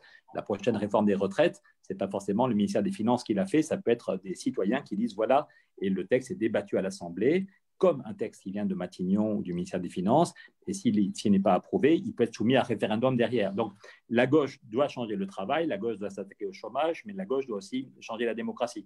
Donc, le niveau local peut être passionnant, que ce soit dans un village ou dans une grande ville. Le niveau régional peut être passionnant, le niveau national peut être passionnant, et le niveau européen, il y a des choses qu'on ne peut faire qu'au niveau européen. La taxe carbone aux frontières, la taxe sur les transactions financières, renégocier l'accord Mercosur parce que celui-là n'est pas acceptable, c'est sans doute au niveau européen. Mais si la gauche gagne, mais je vous l'ai dit tout à l'heure, et après ça, il ne faut pas que je sois trop long, j'ai parlé de la lettre du ministre autrichien des Finances qui dit aujourd'hui c'est la France qui bloque pour la taxe sur les transactions financières. Ce serait bien s'il y avait une femme ou un homme de gauche qui était à l'Élysée, une femme ou un homme de gauche qui remplace Bruno Le Maire dans 18 mois, et que la France non seulement ne bloque plus la taxe sur les transactions financières, mais dise même qu'on peut la mettre en place très vite, en 2 ans, comme le proposait Barroso, et qu'on peut lancer la négociation sur une taxe sur les milliardaires, comme le proposent Piketty et Zucman. Donc le niveau national est fondamental aussi pour changer le niveau européen. Voilà, c'est pour ça que moi, je ne me résigne pas du tout. Et je crois que je connais des gens qui en ont 18 ou qui en ont 78. Je connais plein de copains et de copines qui ne se résignent pas à l'émiettement de la gauche. J'ai beaucoup d'estime pour M. Mélenchon, beaucoup d'estime pour M. Jadot, pour M. Piolle, pour Mme Hidalgo, pour M. Montebourg, pour Tartampion et Tartemuche. Ils ont tous un rôle à jouer. Donc, vraiment, et puis plein de gens qu'on ne connaît pas. C'est une équipe. Voilà, moi, quand je faisais du handball, puis du basket. Je ne suis pas un grand sportif, mais j'ai toujours pensé que la politique est un sport collectif. Voilà. Je suis le seul à avoir fait grève de la faim, c'est à cause du virus. Mais sinon, il y avait plus de gens qui auraient dû faire cette action. Et de toute façon, j'ai toujours dit, je porte les idées de 68% des députés. Voilà. Là, on ne pourra pas gagner le pouvoir en France, la responsabilité du pouvoir et l'exercer si c'est juste un homme ou une femme tout seul. Et je pense que ça peut être une opportunité. Le fait qu'il n'y en a aucun ou aucune qui se détache fait qu'ils devraient tous être un peu plus modestes. Avant, il y avait Mitterrand, tout le monde disait Mitterrand est un génie, donc tout le monde s'écrasait devant Mitterrand. Voilà. Et puis Mitterrand a fait un certain usage du pouvoir. Voilà. Là, il n'y en a aucun qui peut dire venez tous derrière moi, c'est moi qui vais gagner. Donc, Mais justement, là, le problème, c'est qu'il y en a, ils hésitent, même eux ne sont même pas sûrs de vouloir. Enfin, je pense à Anne Hidalgo, elle-même n'est pas certaine, enfin, d'après ce qu'on lit dans la presse, c'est plutôt son entourage qui la pousse, mais elle-même n'est même pas certaine. Je veux dire, même eux ne sont même pas certains d'incarner le candidat, et donc si eux-mêmes n'y croient pas, je ne sais pas, donc raison de plus pour travailler sur le projet. La plupart des gens, quand ils nous demandent qu'est-ce qu'on va faire, voilà, la droite a échoué, Macron a échoué, mais le bilan de François Hollande n'était quand même pas génial. Je ne veux pas être trop méchant, mais quand même, si le bilan de Hollande avait été génial, peut-être qu'il aurait été de nouveau candidat. Donc peut-être que la gauche doit d'abord se dire sur quoi on est d'accord, y compris Jean-Luc Mélenchon. Jean-Luc Mélenchon était dans le gouvernement de Lionel Jospin. La deuxième loi sur le temps de travail qui a donné tellement de flexibilité, Mélenchon, il a approuvé. Quand Jospin inverse le calendrier et renforce le système présidentiel, je crois que Jean-Luc Mélenchon l'a approuvé. Donc, aucun ne peut nous dire « moi, j'ai toujours eu raison et vous êtes tous des gros ploucs ». Donc, je crois que tous, on devrait avoir un peu de modestie. On est dans une situation de crise terrible. La crise, on peut avoir le chaos, le mélange de la crise climatique, de la crise sociale, de la crise démocratique. On peut avoir le chaos dans 10 ans ou dans 15 ans. Une des raisons pour lesquelles j'ai fait la grève de la faim, c'est que je pense que vraiment, enfin, je ne veux pas être trop long, mais moi, j'ai passé 2 jours à Bamako et je raconte au Mali où ils vous parlent du sida climatique. Ils vous disent que le climat, le dérèglement climatique va faire autant de morts que le VIH, que le sida. Et en revenant de Bamako, il m'a fallu plusieurs semaines pour retrouver un sommeil normal. Je voyais des scènes d'horreur, comme la guerre en Vietnam. Je voyais vraiment des images, vous savez, les photos célèbres au Vietnam, où on voit une petite fille qui traverse un pont, qu'il y a des flammes, voilà. Et je pense qu'on va connaître le chaos de notre vivant. Je suis plus vieux que vous, mais j'espère vivre encore 30 ans. Voilà. Et donc, on va vers un bazar monstrueux et un niveau de violence. Donc, on est dans une responsabilité historique. On doit tous avoir la modestie, moi le premier, de dire je n'ai pas toutes les solutions. Ça fait 30 ans que je réfléchis sur le temps de travail, donc je crois sur le temps de travail que j'ai des choses à dire. Voilà. Mais il y a plein de domaines où je ne sais pas quoi dire et je serais heureux que des gens qui ont les mêmes valeurs, qu'on fasse un travail collectif sur un projet, voilà, qu'on ait un super projet, non pas 300 propositions, mais 5 ou 6 propositions qui font levier. Si on n'est pas d'accord sur tout, on peut quand même gagner ensemble. Sur la question du nucléaire, quel est le calendrier Personne ne veut tripler le nombre de centrales nucléaires et personne ne pense qu'on ferme les nucléaires au 1er janvier 2022. Voilà. Donc, peut-être qu'on peut avoir un débat et grâce à Apolline, on aura un débat serein avec Jean Covici. Donc, Apolline, vous êtes responsable du débat sur le nucléaire et qu'on aura, au bout d'un an de débat serein, on aura vraiment tout mis sur la table sereinement, un débat à l'Assemblée, tout est sur Internet disponible. On aura un référendum sur quel est le calendrier. Mais même si on n'est pas d'accord tous sur le calendrier du nucléaire, ça ne nous empêche pas de gagner ensemble si on veut changer le système démocratique, mettre en place les 4 jours, avoir un vrai pacte climat, changer les conditions de vie dans les prisons, changer la façon dont on accueille les réfugiés. Je crois qu'on a quand même beaucoup de choses en commun, aussi bien avec des amis de Mélenchon que même le centre droit. Moi, François Bayrou m'a invité 3 fois à ses journées d'été. Il y a plein de gens de chez Bayrou qui ne sont plus du tout d'accord avec Macron.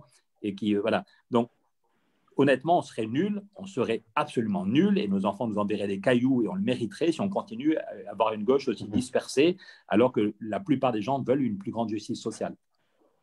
Alors, merci beaucoup pour toutes vos réponses, voilà, pour votre témoignage, pour l'ensemble voilà, des informations de votre vision dont vous nous avez fait part. Alors, on a abordé plein de questions, donc le temps de travail, bien sûr, comment, quel discours, la question des valeurs autour du travail, comment convaincre les Françaises et les Français, est-ce que c'est une mesure qui marche? Donc voilà, on a pu, je pense, cadrer ce débat du temps de travail voilà, dans le cadre d'échéances voilà, électorales, régionales, présidentielles qui vont être importantes pour les Français et comme vous l'avez dit, qui vont être historiques. On a également parlé de beaucoup d'autres sujets comme la question sur le nucléaire, la transition écologique, l'union de la gauche. Donc, on vous remercie pour toutes vos réponses. Et moi, j'ai une dernière question à vous poser. C'est voilà, si on réalise un débat de Terra Nova Jeune avec nos amis de Direct Citoyen autour de la question des ENR, des énergies renouvelables et du nucléaire, est-ce que vous accepteriez d'en faire partie? Avec plaisir, tous les débats, soit j'ai des solutions, soit j'écoute les autres. Il y a des deux, voilà. Mais donc, la réponse est oui. Si vous pensez que je suis utile, la réponse est oui. Un deuxième débat organisé avec vous, il y a aussi celui sur la question de l'Europe et son fonctionnement. Tout à fait. Et celui sur l'apiculture. J'ai créé le club apiculture à l'agro, donc je peux parler 2 heures d'apiculture. 3 débats. Et ça peut faire un consensus avec Jean Covici. Peut-être que Jean Co aime les abeilles. Non, je rigole. Et qu'est-ce que je voulais dire? Et puis, vous pouvez tous et toutes nous aider pour la campagne Taxons la spéculation. Donc, il y a un site taxonslaspéculation.eu. Et puis, il y a plein de gens bien qui nous rejoignent à Nouvelle Donne parce que Nouvelle Donne est un mouvement politique qui a des idées très intéressantes. Donc, vous êtes aussi les bienvenus si vous voulez nous rejoindre à Nouvelle Donne. On veut faire connaître les idées de Nouvelle Donne et participer au rassemblement de la gauche. Welcome. C'est noté. Merci beaucoup pour votre participation et puis bon courage pour la suite des négociations budgétaires au Parlement européen. Le moral est très bon. On va gagner. À bientôt les amis. Bon week-end. Non, il faut qu'on gagne. Il faut qu'on arrive à faire bouger les choses. Bon week-end et merci pour ce débat. Salut. Merci à vous. Bon week-end. Au revoir.